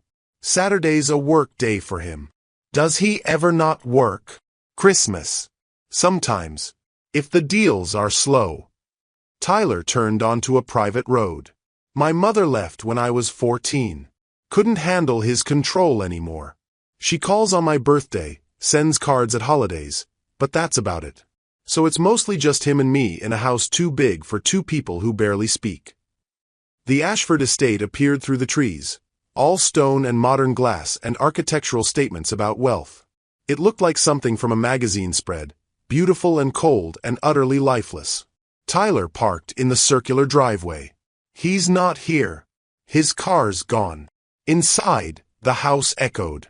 Marble floors, tall ceilings, art that probably cost more than Kira's entire education. Everything perfect and untouched and empty as a museum after hours. This way. Tyler led her upstairs, down a hallway lined with family photos that stopped abruptly when he was 14. The last photo showed a younger Tyler with both parents, everyone smiling, everything lies. His room was surprisingly normal. Messy desk, unmade bed, walls covered with concert posters and soccer team photos. The only space in the house that looked lived in. But Tyler walked past his room to a door at the end of the hall. Hesitated with his hand on the knob. This was supposed to be my sister's room. Kira's breath caught. You have a sister? Had. Hannah. She would have been 16 now. Tyler opened the door. The room was frozen in time. Pink walls, stuffed animals, books organized by color. Everything perfect, everything waiting for a girl who would never come back. What happened? Kira asked softly. Tyler walked to the window, looking out over the manicured lawn. She drowned. 10 years ago, when she was 6 and I was 8. We were at our summer house in Cape Cod. There was a pool, and she loved swimming. My parents were fighting inside about something. Always fighting. I was supposed to be watching her. Tyler, you were 8 years old. I know. Everyone says that. The therapists, the grief counselors, all of them. You were just a child. It wasn't your fault. His voice cracked. But I was there. I was her big brother. I was supposed to protect her, and I got distracted by some stupid video game, and when I looked up, she was at the bottom of the pool. Kira stood frozen, watching Tyler fall apart in front of her. They tried everything. CPR, ambulance, hospital. But she'd been under too long. Brain damage, no oxygen gone. He turned to face Kira, tears on his face he didn't bother hiding. My mother left 4 years later because she couldn't stand looking at me and seeing Hannah. My father stayed but turned into a machine, all work and no feeling, because feeling meant remembering what we lost. And you, Kira said quietly. What did you turn into? Someone who controlled everything. Someone who couldn't handle rejection or failure or anything that made me feel powerless, because powerless meant responsible. Meant guilty. Tyler wiped his face roughly. When you kept saying no to me, when you wouldn't let me charm you or manipulate you or win, it broke something open that I'd spent 10 years trying to keep closed. That's why you went after me so hard. Yeah. And that's why I'm trying to change now. Because I finally understood what my father became after Hannah died. What I was becoming. Someone who hurt people to feel powerful, who controlled others because I couldn't control the one thing that mattered. Kira walked to where Tyler stood, this boy who'd tormented her, who'd tried to destroy her, who was currently breaking apart in a dead girl's bedroom. I'm sorry about your sister. I'm sorry about what I did to you. About all of it. He looked at her with red eyes. You asked what changed. This is what changed. I finally let myself feel the guilt instead of burying it under arrogance and cruelty. And once I felt it, I couldn't keep being that person anymore. They stood in silence, surrounded by pink walls and stuffed animals and the ghost of a 6-year-old girl who'd shaped both their lives without ever meeting Kira. My father died last year, Kira heard herself say. Lung cancer. He worked in a factory for 20 years, breathing chemicals so he could afford to train me in boxing. He never complained, never stopped, just kept sacrificing until his body gave out. Tyler listened without interrupting. The scholarship to Ashford was his last gift. He saved every extra penny, worked double shifts, died 3 months before the acceptance letter came. Kira's voice steadied. I promised him I wouldn't fight unless absolutely necessary. Wouldn't throw away this chance he died to give me. That's why I never hit you, even when I wanted to. Even when you deserved it. I did deserve it. You did. But I couldn't. Because keeping that promise was the only way to honor him. She met Tyler's eyes. We're both carrying dead people, aren't we? Trying to make choices they'd be proud of while drowning in guilt and grief. Yeah, we are. Something shifted between them in that moment. Understanding, maybe. Recognition. 2 people shaped by loss, performing versions of themselves to survive the wait. Tyler's phone buzzed, shattering the moment. He glanced at it and went pale. He's on his way home. We need to leave. They hurried downstairs, Tyler moving with sudden urgency. They made it to the car just as another vehicle turned into the driveway. A sleek gray Mercedes that screamed power and money. Get down, Tyler hissed. Kira slid low in her seat. Through the window, she watched a man emerge from the Mercedes, tall and imposing, wearing a suit on Saturday-like armor. Raymond Ashford looked exactly like his son would in 30 years if all the humanity got stripped away. He walked into the house without noticing the BMW parked at an angle, too absorbed in his phone to care about his surroundings. Tyler waited until the door closed, then started the car and drove carefully down the driveway. Only when they reached the main road did he breathe normally again. Sorry about that. He can't know you were there. Why not? Because he specifically told me to stay away from you. Said you were a liability, a problem, beneath our family's concern. Tyler's hands gripped the wheel. If he knew I'd brought you to the house, to Hannah's room, he'd lose his mind. Would he hurt you? Not physically. But there are other ways to hurt someone when you control their entire future. Tyler pulled over near Common Grounds where Kira's bus stop waited. Thank you for coming. For listening. I know it was a lot. It was. But I'm glad you told me. Does it change anything? Between us? Kira considered. I don't know yet. But it helps me understand you better. The cruelty, the control issues, all of it makes more sense now. Sense doesn't excuse it. No. But context matters. She opened the car door, then paused. Tyler, you're not responsible for your sister's death. You were 8. Children can't carry that kind of blame. Tell that to the 8-year-old who still lives in my head. I am telling that to him. And I'm telling the 18-year-old in front of me that he gets to choose who he becomes. Your father's choices aren't yours. Your past doesn't have to be your future. Tyler's eyes filled again. How are you so wise? I'm not wise. I just know what it's like to carry weight that isn't yours. Kira climbed out of the car. See you Thursday. Library, 4 p.m. Thursday, 4 p.m. She watched him drive away, this complicated boy made of guilt and money and desperate attempts at redemption. Then she texted Maya, I'm alive. Long story. Tell you later. On the bus home, Kira thought about Hannah Ashford, 6 years old forever, frozen in a pink room while the world kept turning without her. Thought about her own father, 43 years old forever, frozen in memories and photographs while Kira kept growing. The dead shaped the living in ways the living rarely understood. Tyler's cruelty hadn't been about Kira at all. It had been about a little girl at the bottom of a pool, about guilt too heavy for a child to carry, about a family that shattered and never properly healed. It didn't excuse what he'd done, but it explained it. And somehow, that explanation made everything more complicated. Because hating Tyler Ashford when he was just a villain had been simple. But understanding Tyler Ashford, broken boy in a broken house carrying a broken heart, made hatred impossible. And Kira didn't know what came after hatred ended. Didn't know if forgiveness was possible, or wise, or something she could afford while still protecting herself. All she knew was that Thursday would come, and they'd meet in the library, and the paper would get finished, and somewhere in the process, the lines between enemy and ally had blurred beyond recognition. The paper was nearly finished. Kira read through their combined work on her laptop, impressed despite herself. 22 pages of genuinely insightful analysis, comparing how wealth and race created different barriers to the American dream. Tyler's sections on Gatsby's performative wealth wove perfectly with her analysis of the younger family's systemic exclusion. This is really good, she said during their Thursday meeting. Mr. Brennan's going to love it. We make a decent team. Tyler looked up from proofreading. Who would have thought? Not me 3 weeks ago. Not me either. He closed his laptop. One more meeting should do it.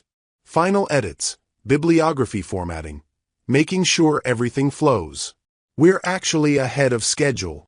The library hummed around them, filled with other students cramming for finals, stressing about AP exams, counting down the days until graduation. May had arrived with warm sunshine and the feeling of endings approaching. There's something I need to tell you, Tyler said suddenly. About the rumors. The exclusion campaign. I talked to Lacey and some of the others. Kira tensed. And told them to stop. Told them what they did was wrong, and I should have stopped it sooner. Lacey got defensive, said she was just protecting me, but I made it clear. No more whispers, no more lies, no more making your life difficult. What did they say? Lacey called me whipped. Said you'd changed me, made me soft, whatever. Tyler shrugged. But I don't care anymore. Let them think what they want. Kira noticed small changes over the past week. Students who'd been avoiding her started nodding in hallways again. The whispers had quieted. In chemistry, her lab partner had actually initiated conversation about the upcoming final. Thank you, she said, for doing that. It's the least I could do. Literally the bare minimum of human decency. Tyler paused. There's something else. Prom is in 3 weeks. May 24th. Are you going? I wasn't planning to. Because of me. Because of what I did. Partly. Also because prom seems like expensive performative nonsense designed to make poor kids feel worse about themselves. Tyler laughed. Actually laughed, and the sound transformed his face. That's exactly what it is. But it's also the last big event before graduation. Might be worth experiencing, even ironically. Are you asking me to prom? No. God, no. I know better than that. He held up his hands. I'm just saying you shouldn't let what happened keep you from going if you want to. You have every right to be there. I'll think about it. They worked in comfortable silence for another hour. At 6 p.m., when the library announced closing time, they gathered their things slowly, neither quite ready to leave. Walk you to the bus stop? Tyler offered. Okay. Outside, May evening painted everything gold. The campus looked almost beautiful in the fading light, brick buildings warm and welcoming instead of intimidating. Students scattered toward cars and buses and bikes, everyone lighter now that the finish line was visible. Can I ask you something personal? Tyler said as they walked. Depends on the question. Your boxing. Do you miss it? The competing, I mean. Kira considered. Every day. There's nothing like stepping into a ring, all the noise falling away until it's just you and your opponent and the choices you make in real time. It's the only place I've ever felt completely present. Why'd you stop? Just because of the promise to your father. Partly. Also because there's no competitive boxing scene here. Anderson's gym is great for training, but they don't do amateur tournaments. And I can't exactly join the boys' boxing team at Ashford. Why not? Because Ashford doesn't have a boxing team. Too violent for a prestigious prep school. She said it without bitterness, just fact. Rich kids do tennis and lacrosse and crew. Poor kids box. That's messed up. That's reality. They reached the bus stop. Tyler's BMW sat in the parking lot 50 yards away, but he made no move to leave. I have a crazy idea, he said. And you can absolutely say no. But there's a match tomorrow night in Bridgeport. Amateur tournament, multiple weight classes, pretty well known in Connecticut boxing circles. Want to go watch? Kira stared at him. You want to go to a boxing match? I want to understand something you love. And honestly, I'm curious. I've never seen competitive fighting outside of movies. It's brutal, bloody, not polite or pretty. Good. I could use some reality. Tyler met her eyes. What do you say? Tomorrow night, 7 p.m. I'll drive, I'll pay for tickets, and if you hate having me there, we can leave any time. Kira should say no. Should maintain boundaries, keep this relationship strictly academic. Remember that 3 weeks of decent behavior didn't erase a month of cruelty. But the thought of watching live boxing again, of being in that atmosphere of controlled violence and disciplined power, of sharing something real with someone who was trying to understand her world instead of dismiss it made the decision easy. Okay, but I'm paying for my own ticket. Deal. The bus arrived, brakes hissing. Kira climbed on, found a seat by the window. Through the glass, she watched Tyler walk to his car, something light in his step that hadn't been there before. Maya called 30 seconds later. Please tell me you did not just agree to go somewhere with Tyler Ashford. Boxing match in Bridgeport. Tomorrow night. Educational purposes. Educational purposes? Maya's voice climbed an octave. Kira, that's a date. That's literally a date. It's two people with shared academic interests extending their collaboration to extracurricular observation. You sound like a robot. A robot in denial. I'm not in denial. We're friends now. Maybe. Still figuring it out. Friends, Maya repeated skeptically. The boy who tried to destroy you is now your friend. People change. Or they're very good actors. Maya sighed. Just be careful. I don't want to watch you get hurt again. I'm always careful. But riding the bus home, watching Greenwich transform from commercial district to residential paradise, Kira wondered if she was being careful or reckless. Wondered when Tyler had stopped being a project partner and become someone whose company she actually enjoyed. Friday evening arrived warm and clear. Tyler picked her up at 6:30, and Kira climbed into the BMW wearing jeans and a red tank top, her hair loose around her shoulders. Tyler looked different too. Jeans, plain black shirt, none of his usual expensive signaling. He looked younger somehow, more relaxed. Ready? He asked. Let's go. The drive to Bridgeport took 40 minutes. They talked about everything and nothing. Final stress, college plans, music preferences, favorite foods. Easy conversation that flowed without effort. Where are you thinking for college? Tyler asked. UConn, probably. Full scholarship, close enough to visit my mom when she comes to the States. Good pre-law program. Pre-law. You want to be a lawyer? Civil rights attorney. Fight the systems that keep people like my family trapped. Kira looked at him. What about you? Yale because of legacy. Yale because my father decided before I was born. Business school, real estate development, join the family empire. Tyler's voice was flat. But I've been thinking about deferring. Taking a gap year, figuring out what I actually want instead of what's expected. Your father would lose his mind. Probably. But maybe that's not my problem anymore. They reached the Bridgeport Sports Arena at 7:15. The parking lot was packed with trucks and older cars, so different from Ashford Preparatory's luxury vehicle parade. Inside, the crowd was diverse and loud, working-class families and serious fight fans and young boxers watching their future opponents. The arena smelled like sweat and anticipation. Tyler bought tickets while Kira absorbed the atmosphere, feeling more at home than she had in months. This is amazing, Tyler said, eyes wide. The energy here is insane. They found seats 4 rows back from the ring. Around them, people shouted predictions, argued about fighters, passed around programs. Tyler looked completely out of his element and completely fascinated. The first match started. 2 welterweights, 1 black kid from New Haven, 1 white kid from Hartford. They touched gloves and came out swinging. Oh my God, Tyler breathed. They're really hitting each other. That's the point. Kira leaned forward, analyzing technique. Watch the New Haven fighter. See how he keeps his right hand high. That's good defense. But he drops his left after throwing jabs. Someone fast could exploit that. How can you see all that? Practice. When you've fought enough, you learn to read patterns. The match went 3 rounds. The New Haven kid won on points.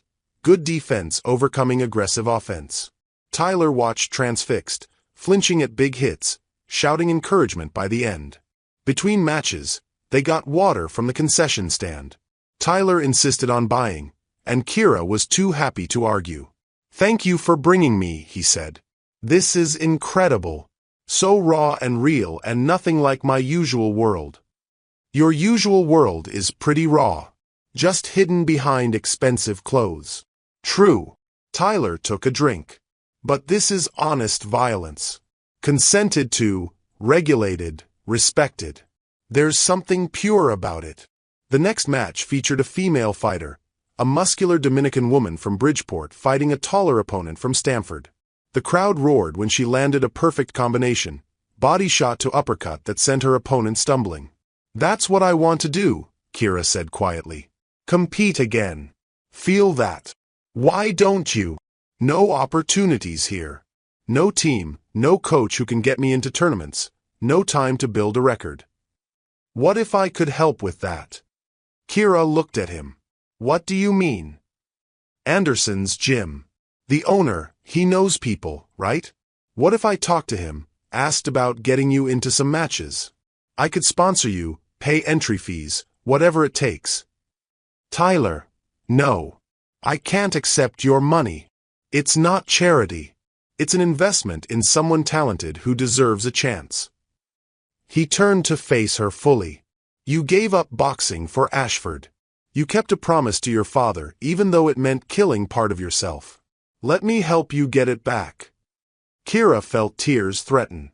Why are you doing this? Because you make me want to be better. Use my privilege for something good instead of something cruel. And because watching you talk about boxing, your whole face lights up. Everyone should get to do the thing that makes them light up like that. The arena erupted as the Dominican fighter landed a knockout punch. The crowd surged to its feet, Kira and Tyler with them, cheering for a woman they didn't know who just achieved something beautiful and brutal and entirely earned. In the chaos and noise, Tyler's hand found Kira's. Just for a moment, their fingers intertwined, and neither pulled away. The moment stretched, held. then broke as the referee raised the winner's arm and the crowd settled back into their seats. Tyler let go first, something like regret crossing his face. Sorry. Got caught up in the moment. It's okay.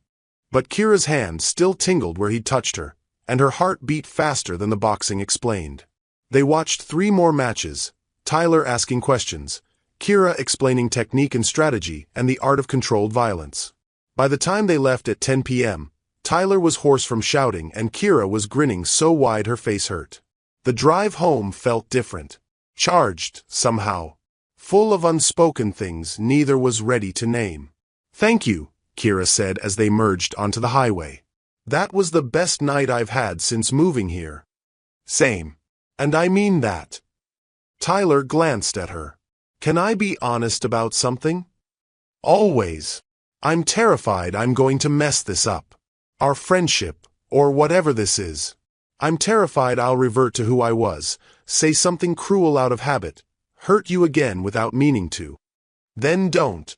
Choose differently. Every day, every moment, choose to be the person you want to be instead of the person you're afraid of becoming. Is it that simple? No. But it's that necessary. They pulled up to Kira's host house at 11. Lights off, Mrs. Peterson already asleep.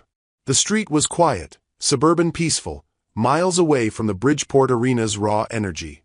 Kira! Tyler killed the engine. I know I don't deserve your forgiveness.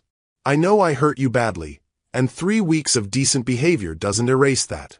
But I want you to know that knowing you, working with you, being your friend if you'll let me, it's changed my life. You've changed my life. Kira looked at this boy who'd been her tormentor and was becoming something else entirely. Something complicated and real and worth the risk of believing in. You're not forgiven yet, she said honestly.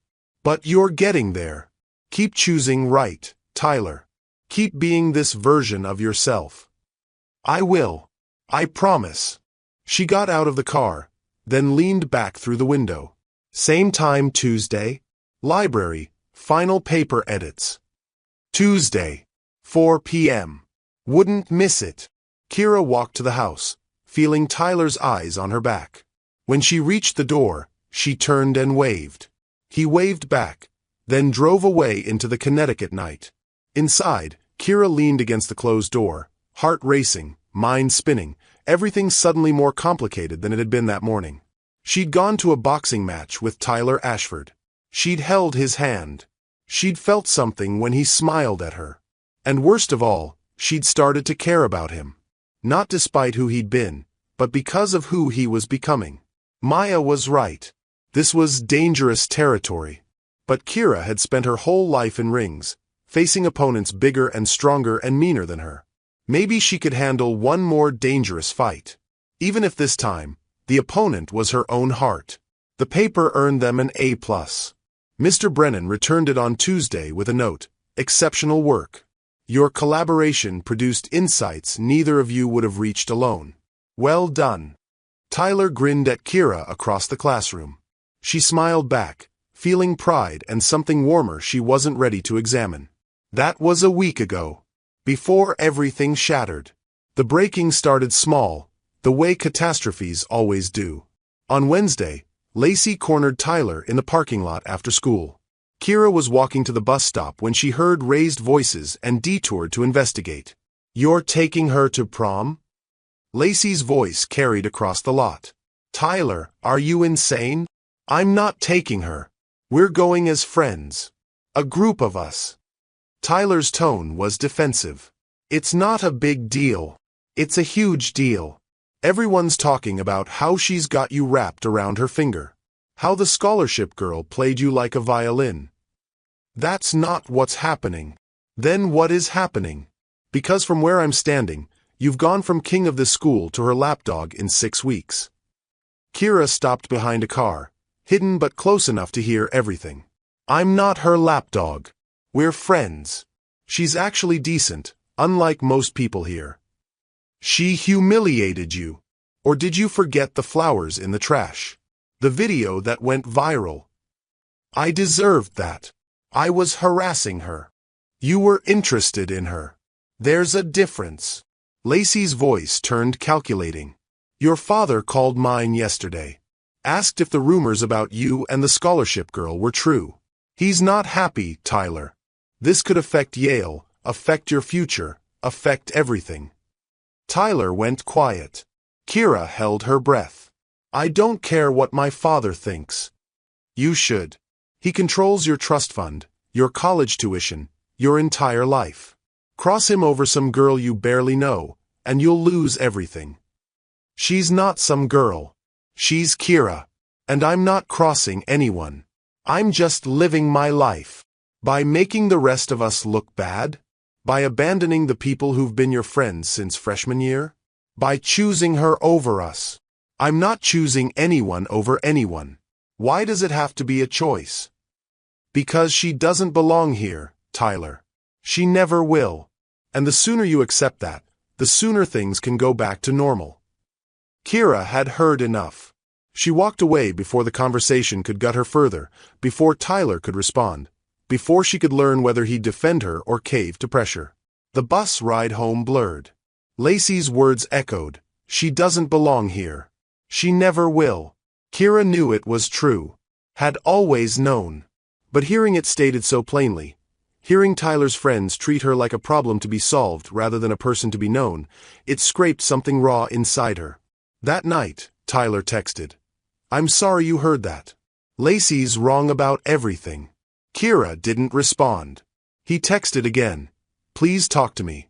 She turned off her phone. Thursday brought worse news. Maya found Kira before first period. Face grim. You need to see this. She handed over her phone. On the screen, an anonymous social media account called Ashford Truth had posted a thread about Kira. Photos from her scholarship application, her financial aid forms somehow leaked and displayed publicly.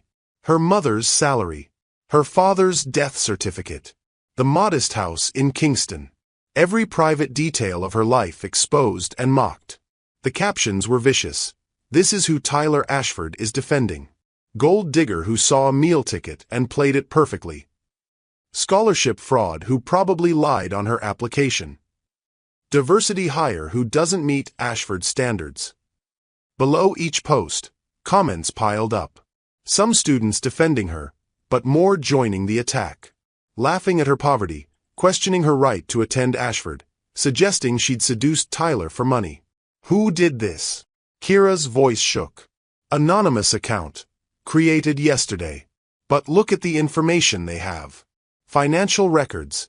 Application materials. This came from inside the administration. Someone with access to student files.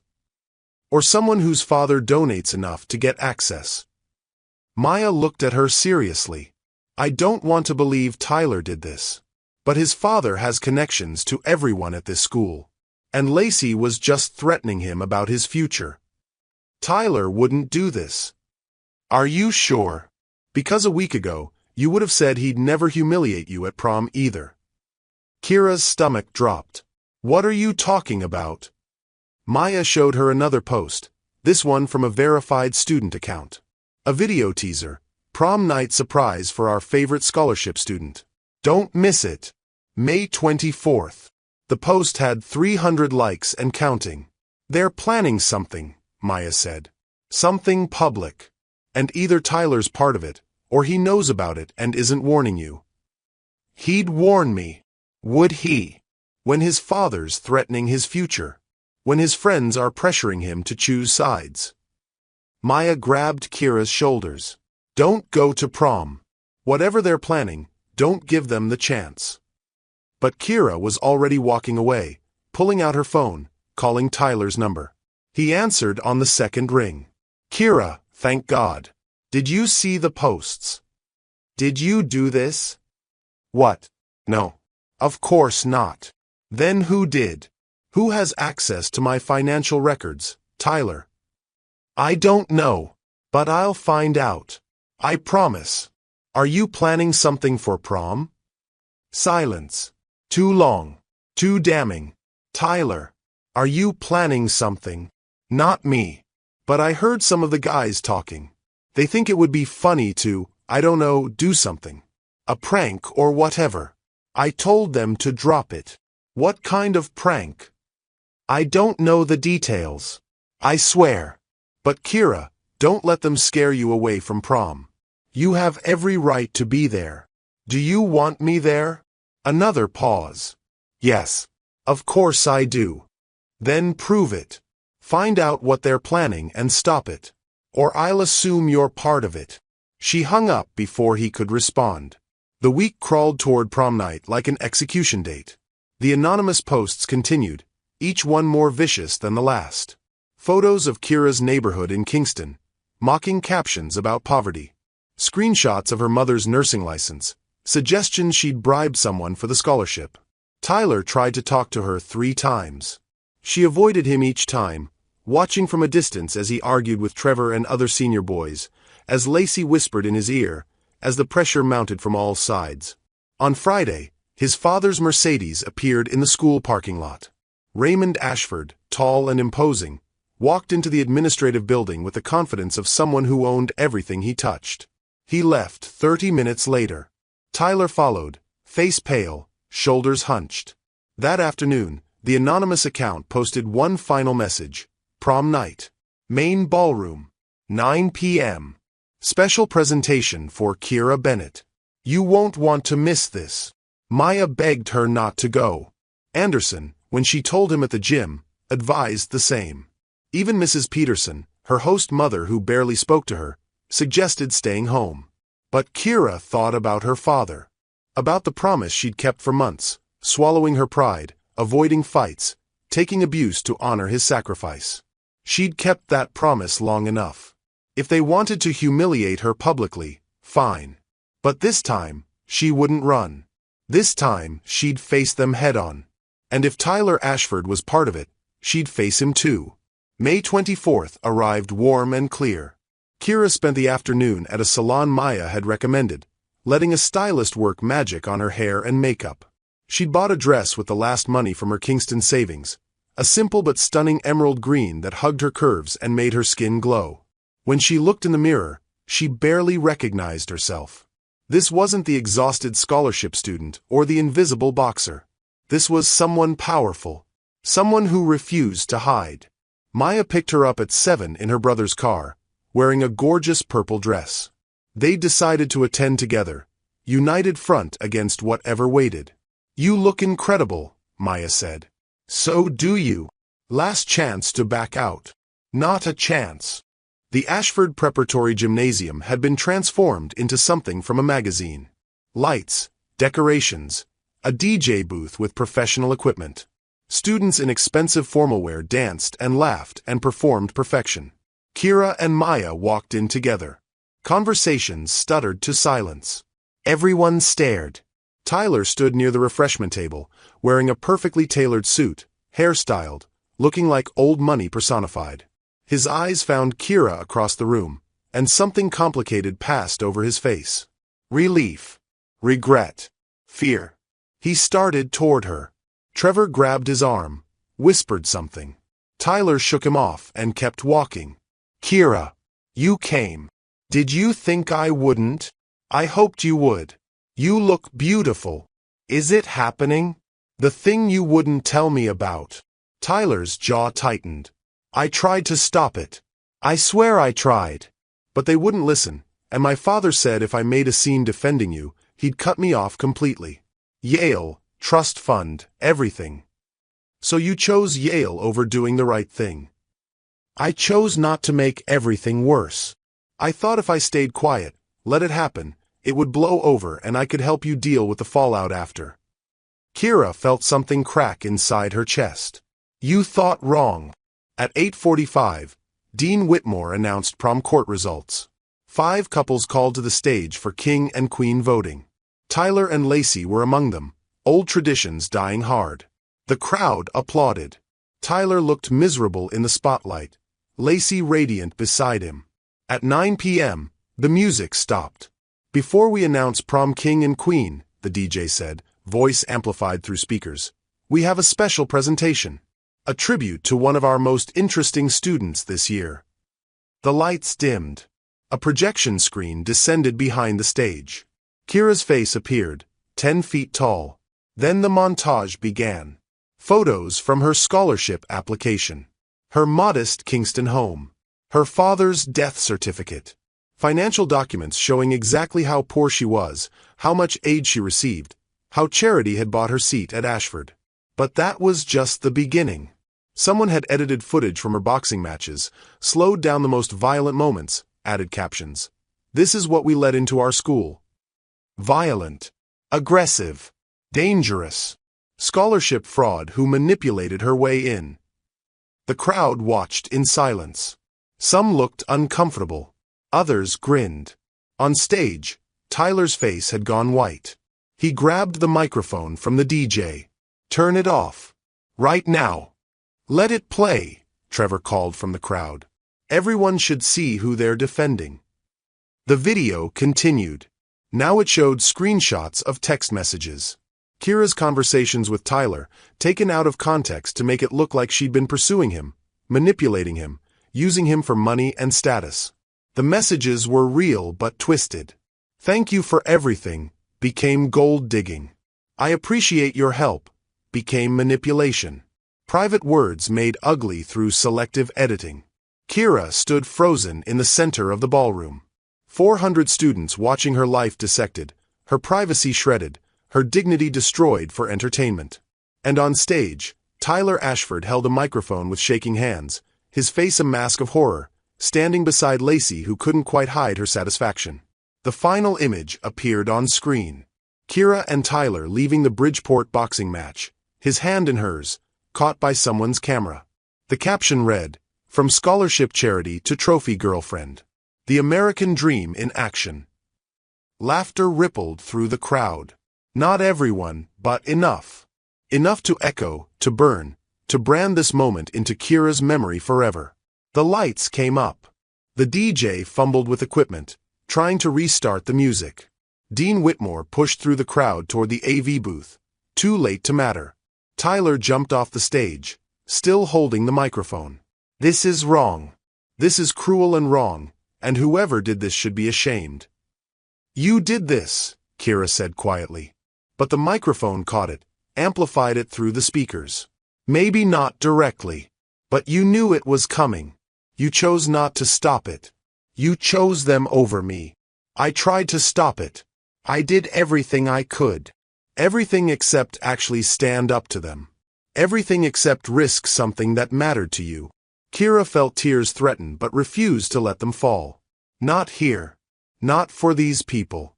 You're exactly who I thought you were that first day. Rich, entitled, cruel when it's convenient. The last 6 weeks were just a better performance. That's not true. You know that's not true. Do I? Because right now, looking at you on that stage with Lacey, with your friends who just destroyed me for fun, I don't know anything about you except that you're a coward. The word hung in the air like smoke. Tyler stepped closer, voice breaking. Kira, please. Let me explain. You had weeks to explain. You had weeks to warn me, to stop this, to choose differently. You chose this. She looked around the ballroom, at 400 faces watching her pain like reality television. All of you chose this. Then she turned and walked toward the exit. Kira, wait. Tyler followed. Don't go. Stay, and we'll figure this out. I'll make this right. She stopped at the door, turned back one last time. You want to make this right, Tyler? Here's how. And then Kira Bennett, scholarship student and secret boxer, daughter of a champion and keeper of impossible promises, did the thing she'd sworn never to do. She walked back across that ballroom floor, through the crowd that parted like water, straight to where Tyler stood with his microphone and his expensive suit and his useless regret. She grabbed the microphone from his hand. And she spoke truth into the silence. I'm Kira Bennett. I'm here on scholarship because my father died saving money for my education. I'm from Kingston, Jamaica, where being poor doesn't make you less human. I'm a boxer with a record of 23 wins and 2 losses, and I could put half of you on the ground before you finished your first entitled sentence. Her voice rang through the speakers, strong and clear and done with hiding. I came to Ashford because I earned it. Because I worked harder than any of you have worked for anything in your comfortable lives. And yeah, I rejected Tyler Ashford when he asked me out. Not because I was playing hard to get or manipulating him or any of the garbage you've been saying, but because he treated me like a trophy instead of a person. Tyler stood 2 feet away, tears on his face, reaching for her. "Don't touch me," Kira said quietly, and he froze. She turned back to the crowd. "You wanted to see me? Here I am. Poor, black, scholarship student, boxer, everything you tried to use against me. And I'm still standing. I'm still here. And your cruelty says everything about you and nothing about me." Kira dropped the microphone. It hit the floor with a burst of feedback. And then Tyler made his final mistake. He grabbed her wrist, trying to stop her from leaving, trying to make her listen, trying to fix what he'd broken through cowardice. Kira looked down at his hand on her wrist, looked up at his face, saw everything she'd been avoiding for weeks. The entitlement, the belief that he deserved her attention, her forgiveness, her understanding, that he could hurt her and still claim her. Something inside her snapped. The promise she'd kept, the restraint she'd maintained, the good girl trying to honor her father's wish. "I told you once," Kira said softly. "Never put your hands on me again." She twisted, broke his grip with a boxer's precision, and before 400 witnesses, before teachers and administrators and the boy who'd tried to destroy her, she made a choice. Her fist connected with Tyler Ashford's jaw. Not her hardest punch. Not her fastest. Just enough to send him staggering backward, hand flying to his face, shock and pain replacing his pleading expression. The ballroom erupted. Screaming, shouting, chaos. Kira stood in the center of it all, knuckles stinging, heart racing, finally free. The ballroom fractured into chaos. Students rushed forward, some toward Tyler, others pulling out phones to capture the aftermath. Teachers materialized from the periphery, Dean Whitmore's voice cutting through the noise. "Everyone back! Give them space!" Tyler sat on the floor, hand pressed to his jaw, staring up at Kira with eyes that held shock and something else. Understanding, maybe. Or the beginning of it. "You hit me," he said, not quite believing it. "You grabbed me. After everything, you still thought you had the right to put your hands on me. I just wanted you to listen. And I wanted you to respect my boundaries. Looks like we're both disappointed." Mr. Brennan appeared, breathless, trying to assess the situation. "Miss Bennett, my office. Now." She punched him. Lacey shrieked from somewhere in the crowd. "Did everyone see that? She assaulted Tyler." "He grabbed her first," Maya's voice rang out. "I saw it. He grabbed her wrist. That's not assault. She punched him in the face." Dean Whitmore raised her hands. "Everyone be quiet. Tyler, are you hurt? Do you need medical attention?" Tyler slowly stood, testing his jaw. Blood trickled from his split lip, but nothing seemed broken. He looked at Kira, then at the dean, then at the 400 students recording every moment. "I'm fine," he said quietly. "Miss Bennett, you'll need to come with me. This is a serious matter." "I know." Kira's voice was steady. "I'm ready to face the consequences." She walked toward the exit, head high, Maya falling into step beside her. Behind them, the ballroom erupted in fresh waves of conversation, phones lighting up, the video already spreading across social media. In Dean Whitmore's office, Kira sat in the chair she'd occupied too many times this semester. The dean paced, visibly trying to control her anger. "Do you understand what you've just done? Physically assaulting another student at a school event? This is grounds for immediate expulsion and potential criminal charges. He grabbed me after I told him not to touch me. That's assault too. Grabbing a wrist is not equivalent to punching someone in the face." "Why not? Why is his violation of my boundaries less serious than my defense of them?" Dean Whitmore stopped pacing. "Miss Bennett, I understand you've had a difficult year. The adjustment to Ashford, the social challenges, tonight's presentation which was cruel and inappropriate. But violence is never the answer. We have protocols, procedures, ways to address grievances that don't involve your fists. I tried your protocols. I reported harassment. Nothing happened. I asked for a partner change. Denied. I documented everything, kept my head down, followed every rule.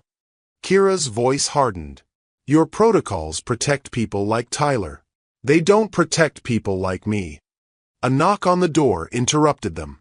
Mr. Brennan entered with Tyler, whose jaw was already swelling, lip cleaned but still bleeding. Tyler insisted on speaking before any decisions are made, Mr. Brennan said. Mr. Ashford, you should be with the nurse, Dean Whitmore protested. I'm fine, and I need to say something. Tyler looked at Kira, then at the dean. Don't expel her. Don't press charges. This was my fault. You didn't punch yourself, Mr. Ashford. No, but I created the situation that led to it. The video tonight, the months of harassment before that, grabbing her when she told me not to. All of it was wrong, and she was defending herself. That's very noble, but it doesn't change what happened. Then punish me too. Suspend me, expel me, whatever. But don't make her lose her scholarship over my mistakes. Kira stared at him. Why are you doing this? Because it's the truth. Because I'm done being a coward. Tyler turned back to the dean. And because if you expel Kira for defending herself while the students who created that video face no consequences, everyone will know exactly what Ashford Preparatory values. Dean Whitmore's expression tightened. Are you threatening this institution, Mr. Ashford? I'm stating facts. That video used stolen personal information to humiliate a student. The anonymous account that's been harassing Kira for weeks violated privacy laws. And I'm pretty sure my father's donations don't buy immunity from those violations. Tyler's voice stayed calm. So here's what's going to happen. You'll investigate who created that video. You'll punish them appropriately. And you'll treat this incident for what it was, a student defending her boundaries after months of institutional failure to protect her. The office went silent. Mr. Brennan looked impressed. Dean Whitmore looked like she'd swallowed glass. I'll need to speak with your father, she said finally. Go ahead. He's going to love hearing how his donations enabled harassment and privacy violations. Tyler almost smiled. Should make for an interesting conversation. Dean Whitmore's phone rang. She glanced at it, and her face went pale. It's the district superintendent. Apparently, the video from tonight is already on the news. Channel 8 picked it up. She looked at Kira. You're suspended pending investigation. Both of you. 1 week minimum while we determine appropriate consequences. That's fair, Kira said. Go home. We'll contact your families tomorrow with details. Outside the office, the hallway was empty, most students still at prom or fled home to gossip about the scandal. Tyler walked beside Kira toward the exit, neither speaking until they reached the parking lot. Thank you, Kira said, for what you said in there. It was the least I could do. About 6 weeks too late, but still. Your father's going to destroy you. Probably. But I'm tired of letting him control my choices. Tyler touched his swelling jaw gingerly. You have a hell of a right hook. That wasn't even my hardest punch. Terrifying information. He paused. Kira, I know I don't deserve forgiveness. I know I failed you tonight and every night before it. But I need you to know something. What? That video, the presentation, I found out the full details 3 hours before prom. Trevor told me they'd planned it for weeks, that Lacey had convinced some administration assistant to leak your files, that my father had actually approved it because he thought publicly humiliating you would end whatever he thought was happening between us. Kira felt sick. Your father knew? He orchestrated it. Thought he was protecting the family reputation by putting you in your place. Tyler's voice broke. I told him I'd expose everything if he went through with it. Told him I'd go to the media, the superintendent, everyone. We screamed at each other for an hour. He said if I defended you publicly, I was choosing poverty over family. That he'd cut me off completely. So you stayed silent. For 3 hours, I stayed silent. Paralyzed by cowardice and fear, and the realization that my entire future was built on his money and approval. Tyler met her eyes. But when I saw you walk in tonight, so beautiful and brave and refusing to hide. I knew I had to choose. And I chose wrong. I chose silence when I should have chosen you. You can't choose me, Tyler. I'm not a choice between options. I'm a person who deserves better than what you gave me. You're right. You do deserve better. You deserve someone who stands up for you immediately, who doesn't need 3 hours to remember basic human decency, who never makes you question whether you matter. Maya's brother's car pulled up, Maya in the passenger seat. She rolled down the window. Kira, let's go. You've had enough for one night. Kira nodded, but Tyler stepped closer. Wait, please. Tyler, we're done. We tried friendship, and it ended with me punching you at prom. That's not a foundation for anything. I know. But let me say this, and then I'll leave you alone forever if that's what you want. He took a breath. You were right about everything. About me being entitled and cruel and using people as props in my own story. About me needing consequences and respect and actual change instead of just apologies. These last 6 weeks, working with you, talking to you, learning to see past my own reflection, it woke something up in me. Tyler, I can't be your moral awakening. I can't be the black girl who teaches the white boy how to be a decent human. That's not my job. You're right. That's not your job. It's mine. And I failed at it. Tyler's voice steadied. But I want you to know that knowing you changed me. Permanently. Whether we ever speak again or not, I'll spend the rest of my life trying to be worthy of the patience you showed me, the chances you gave me, the friendship I threw away. Kira felt tears threaten. Why couldn't you have fought for me? When it mattered, when everyone was watching, why couldn't you just stand up and fight? Because I'm not brave like you. I've never had to be. My whole life, someone else fought my battles, cleared my path, made things easy. Tyler's own tears fell freely now. But you're right. I should have fought. I should have grabbed that microphone before the video started, should have exposed my father's plan, should have chosen what was right over what was comfortable. But you didn't. No, I didn't. And I'll regret that for the rest of my life. Maya honked the horn. Kira, seriously. Let's go. Kira looked at Tyler one last time, this boy who'd hurt her and changed and hurt her again, this complicated mess of privilege and pain who'd been her tormentor and her friend and finally, inevitably, her disappointment. Goodbye, Tyler. Wait. One more thing. The boxing. Anderson called me yesterday. There's a tournament in 3 weeks, June 14th. Youth Division, your weight class. He said if you're interested, he'll register you. I already paid the fees. You can't buy your way out of this. I'm not trying to. The fees are paid whether you compete or not. But you deserve a chance to get back in the ring. To do the thing you love. Whether I'm there to see it or not. Tyler stepped back. That's all. I'll go now. He walked to his BMW, climbed in, sat for a moment with his head against the steering wheel. Then he drove away, taillights disappearing into the Connecticut night.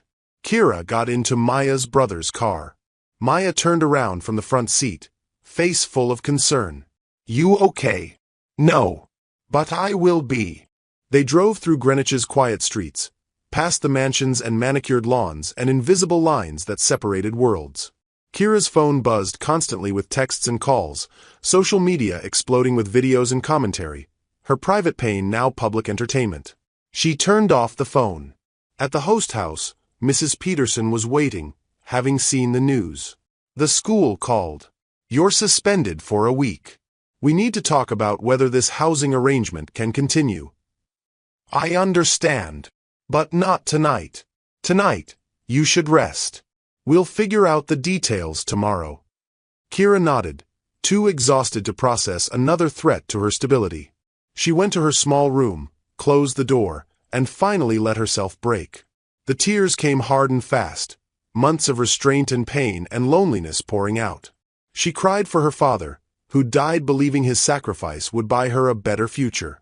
Cried for herself, trying so hard to be good in a system designed to break her. Cried for the impossible choice between dignity and survival, between fighting back and keeping promises. And maybe, just a little, she cried for Tyler. For the friendship that almost was. For the boy beneath the privilege who'd been drowning just like her. For the possibility of connection destroyed by cowardice and circumstance. Her phone, still off, held dozens of messages she'd eventually have to face. News stories. Social media commentary. The video of her punch, already viral, already being debated by strangers who'd never met her but felt entitled to judge. Tomorrow, she'd deal with consequences. The suspension hearing, the possible expulsion, the scholarship review, the choice of whether to stay at Ashford or return to Kingston defeated. Tomorrow, she'd be strong again. Tonight, she was just a 17-year-old girl who'd lost her father, lost her home, lost her footing, and finally, explosively, lost her patience with a world that demanded her silence. Tonight, she let herself be broken. Because tomorrow, she'd have to decide whether to stay broken or rebuild into something harder, sharper, impossible to break again. And that decision, unlike everything else tonight, would be entirely hers. 3 weeks later, the investigation took 9 days. Dean Whitmore's office interviewed 40 students, reviewed security footage, subpoenaed the anonymous social media account. The trail led exactly where Kira knew it would. Lacey Park, with assistance from Trevor Grant and a junior named Camden whose mother worked in administration and had access to student files. Tyler's father had known about the plan. Text messages confirmed it. But Raymond Ashford claimed no direct involvement, just passive awareness, and his lawyers made sure nothing stuck. Lacey was expelled. Trevor suspended for the remainder of the semester, losing his spot on the lacrosse team and his early admission to Princeton. Camden's mother was fired. Tyler was suspended for 2 weeks for failure to report planned harassment. His father's donations couldn't erase the video of him standing silent while Kira was humiliated, or the recorded argument where he'd chosen comfort over courage. Kira was suspended for 1 week for inappropriate physical response to provocation. The school board debated expulsion, but Mr. Brennan testified on her behalf. So did 15 other students who'd witnessed Tyler grab her wrist. So did Anderson, who drove up from Bridgeport to explain defensive instinct in trained fighters. And so did Tyler, who spent 3 hours in the superintendent's office detailing every moment of harassment, every failure of institutional protection, every reason Kira had been justified in defending herself. His testimony saved her scholarship. It also cost him Yale. The news broke on June 1st. Yale admissions had seen the viral video, investigated the circumstances, and quietly rescinded Tyler Ashford's legacy acceptance. The official reasons cited, concerns about character and judgment inconsistent with university values. Raymond Ashford responded by cutting Tyler off completely. Trust fund frozen, college fund withheld, kicked out of the family home. At 18, Tyler Ashford went from millionaire heir to functionally homeless in 72 hours. Maya told Kira all this secondhand. Tyler and Kira hadn't spoken since prom night, maintaining careful distance during the investigation and its aftermath. But Kira thought about him constantly. Wondered where he was living, how he was surviving, whether he regretted his choices or just their consequences.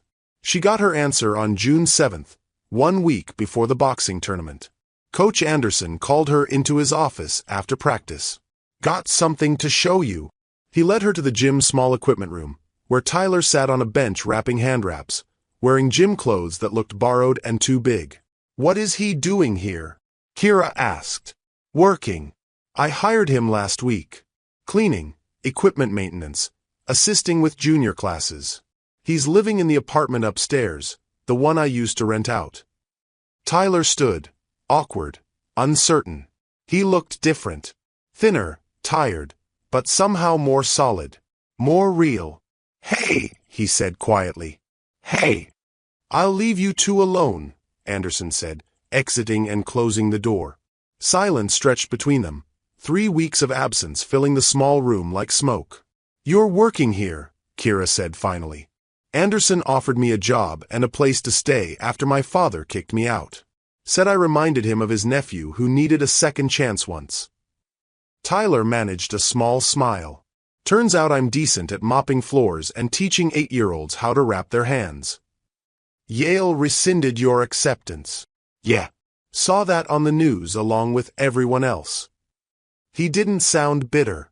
Probably for the best. I had no business going there anyway. Didn't earn it, didn't want it, only applied because my father demanded it. What will you do instead? Work here.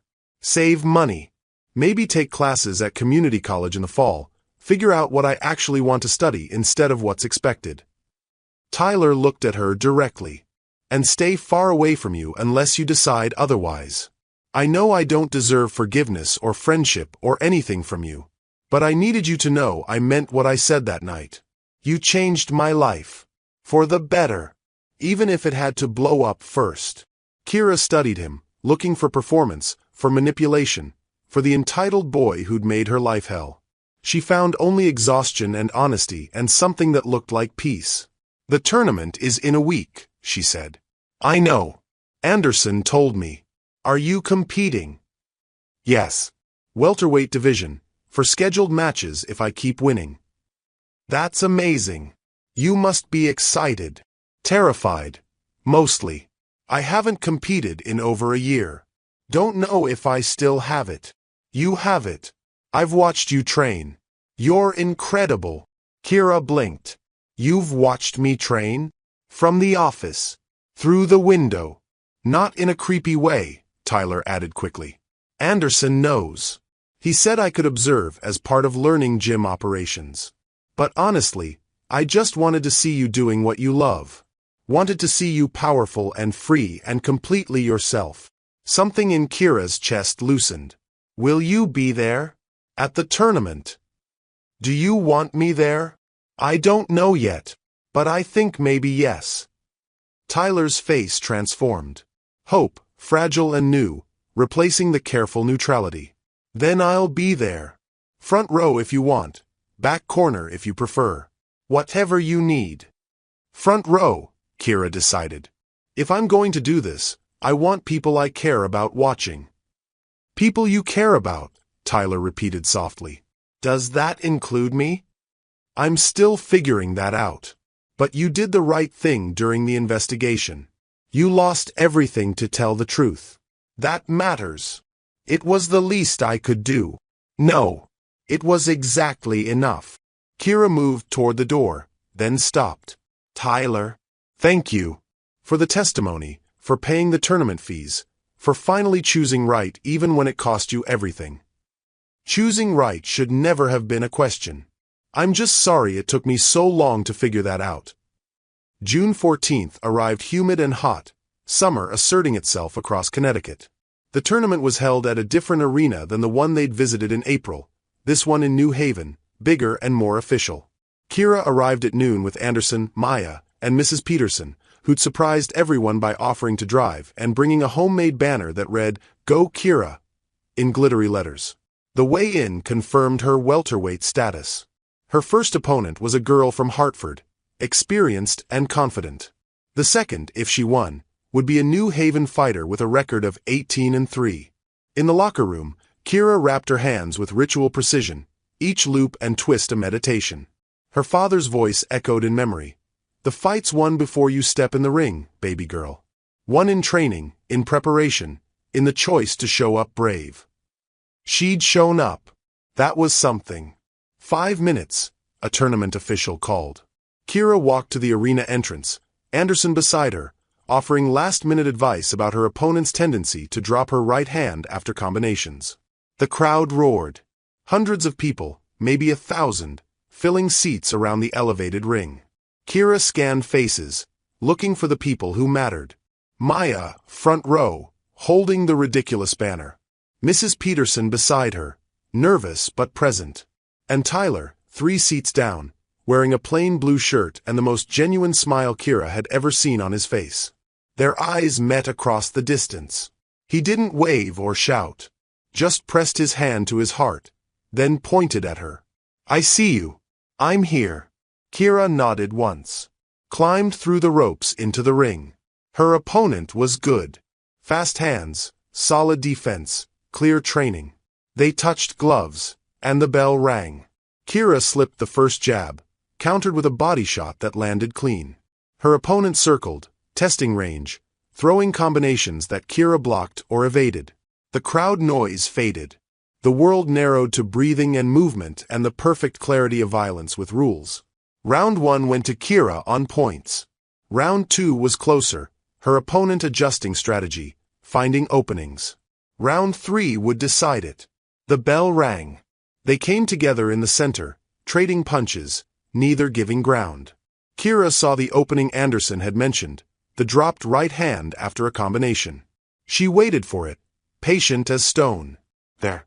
The opponent threw a jab crosshook sequence, dropped her right hand coming back to guard.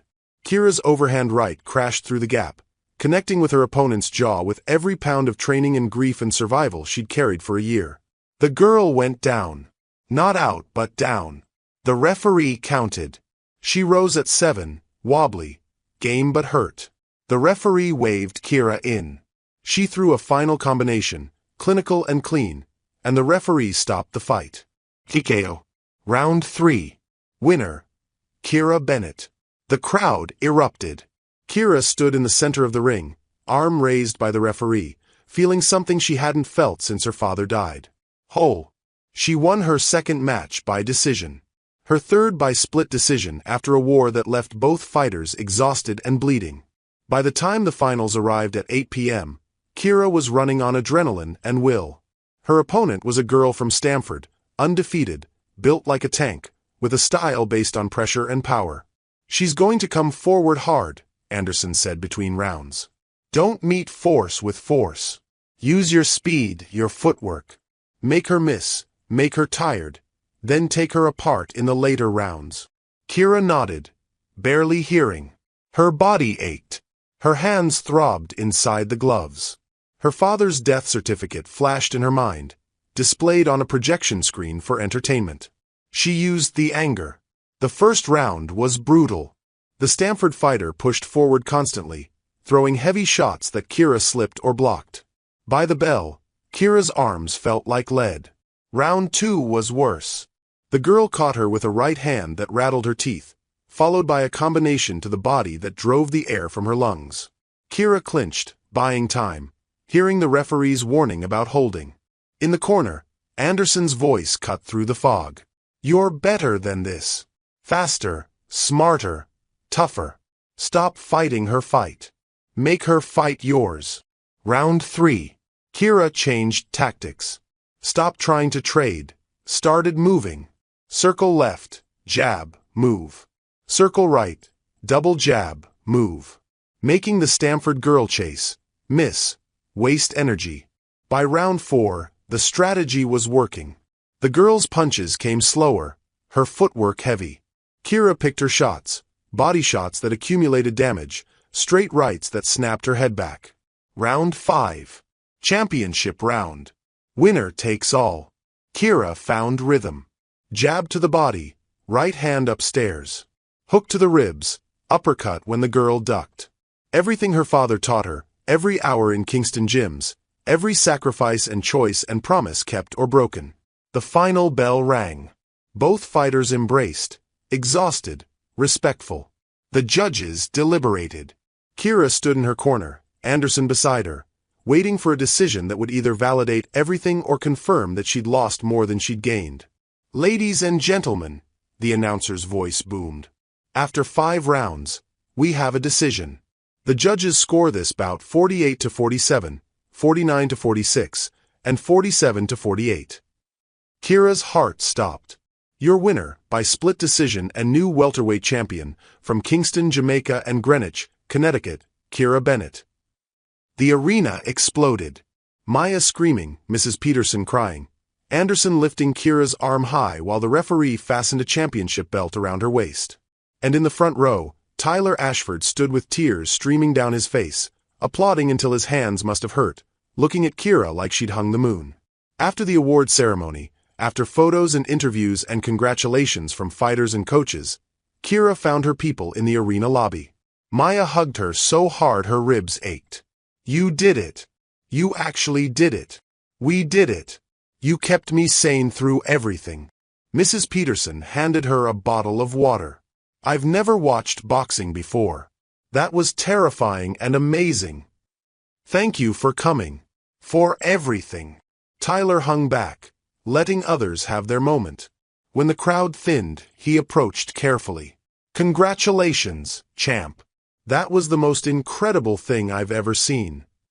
Thank you for being here. Wouldn't have missed it for anything. He paused. Can I ask you something? Always. The promise to your father. About not fighting unless absolutely necessary. Did you break it tonight, or keep it? Kira looked down at the championship belt, gold and heavy and earned through blood and sweat and absolute necessity. I think I finally understood it, she said. He didn't want me to avoid fighting. He wanted me to choose my battles. To know the difference between defending myself and destroying myself. She met Tyler's eyes. Prom was necessary. This was necessary. Everything in between was me learning which fights matter. And do I matter? Tyler asked quietly. Is there a fight here worth having, or should I let you go? Kira considered. This boy who'd hurt her and changed and lost everything choosing to be better. This complicated, privileged, broken person who'd become somehow essential to her story. I don't know if we're a romance, she said honestly. I don't know if we can be after everything that happened. But I know we're something. Friends, maybe. Or people who changed each other. And that matters. Friends, Tyler repeated, like the word was precious. I can work with friends. Good. Because I'm competing again in August. Another tournament, bigger prize money. And I'll need people in my corner. I'll be there. Front row. Always. They walked out of the arena together. Kira with her championship belt and Tyler with his redemption arc, Maya and Mrs. Peterson trailing behind, into the warm June night that smelled like summer and possibility. 3 months ago, Kira had walked through Ashford preparatory skates carrying grief and promises and the weight of impossible expectations.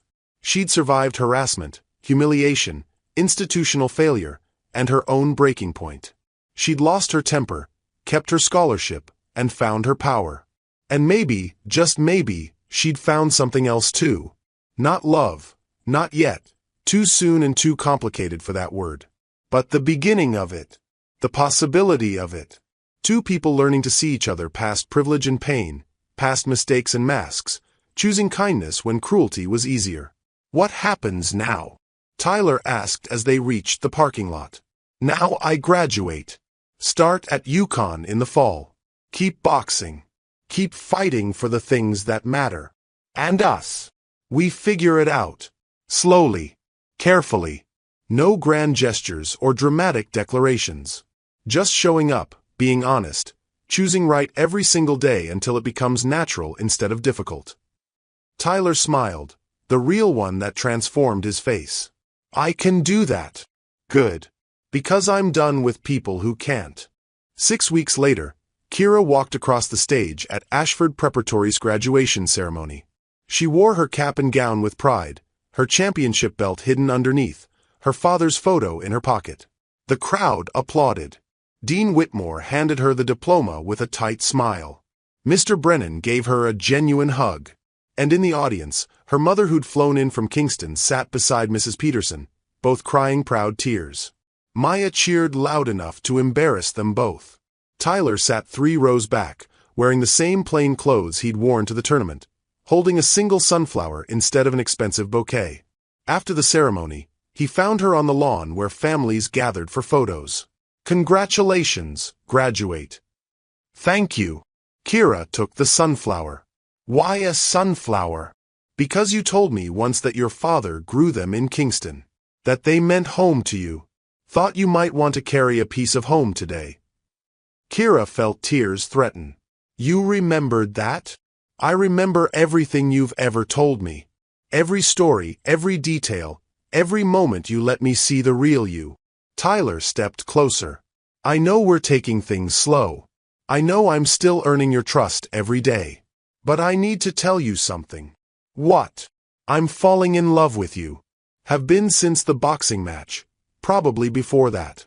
And I know it's too soon to say it, that you might not feel the same, that we have a complicated history and an uncertain future. But I needed you to know. Because you taught me that honesty matters more than timing. Kira looked at this boy who'd been her tormentor and her project partner and her almost destroyer and her unexpected champion. This person who'd lost everything to become someone worth knowing. Tyler Ashford, I'm not in love with you yet. But I think I could be. Given time and consistency and proof that this version of you is permanent. She smiled. So keep showing up. Keep choosing right. Keep being the person who drives to Bridgeport for boxing matches and learns to wrap hand wraps and remembers sunflowers. I will. Every day. For as long as you'll let me. Then maybe by the time I graduate college, we'll know if this is real or just shared trauma making us feel connected. 4 years to earn your love. Sounds like a fair timeline. Better get started then. Tyler laughed, and Kira kissed his cheek, gentle and quick and full of possibility. Around them, Ashford preparatory graduates celebrated endings and beginnings, futures paved with privilege or earned through struggle. The sun shone warm on manicured lawns. Families took photos. The world kept turning, complicated and cruel and occasionally, miraculously kind. Kira Bennett, daughter of champions, keeper of promises, defender of boundaries, stood in the center of it all with a diploma in one hand and a sunflower in the other, her mother's arms around her, her future wide open, her heart cautiously, carefully, beginning to heal. She'd survived Ashford Preparatory. More than survived. She'd conquered it. And the boy who'd tried to break her had become the first person she chose to let in after she'd rebuilt herself stronger. Not a fairy tale. Not a simple redemption arc. Just two people learning that love at last means seeing each other fully, accepting the damage, and choosing connection anyway. That was enough. That was everything. That was victory. Thank you for staying with me until the very end of this incredible journey. If this story moved you or if it touched your heart, hit that like and subscribe button. Share this story with someone who needs to hear that survival is possible, that standing up for yourself matters, and that sometimes the people who hurt us can become the people who help us heal. Also, share your thoughts in the comments section. We love hearing from you. Thank you for being here. Thank you for listening. Thank you for believing. Meanwhile, don't go anywhere yet. Click on the video showing on your screen to dive into another amazing story that will absolutely blow your mind. Trust me, you won't regret it. Until next time.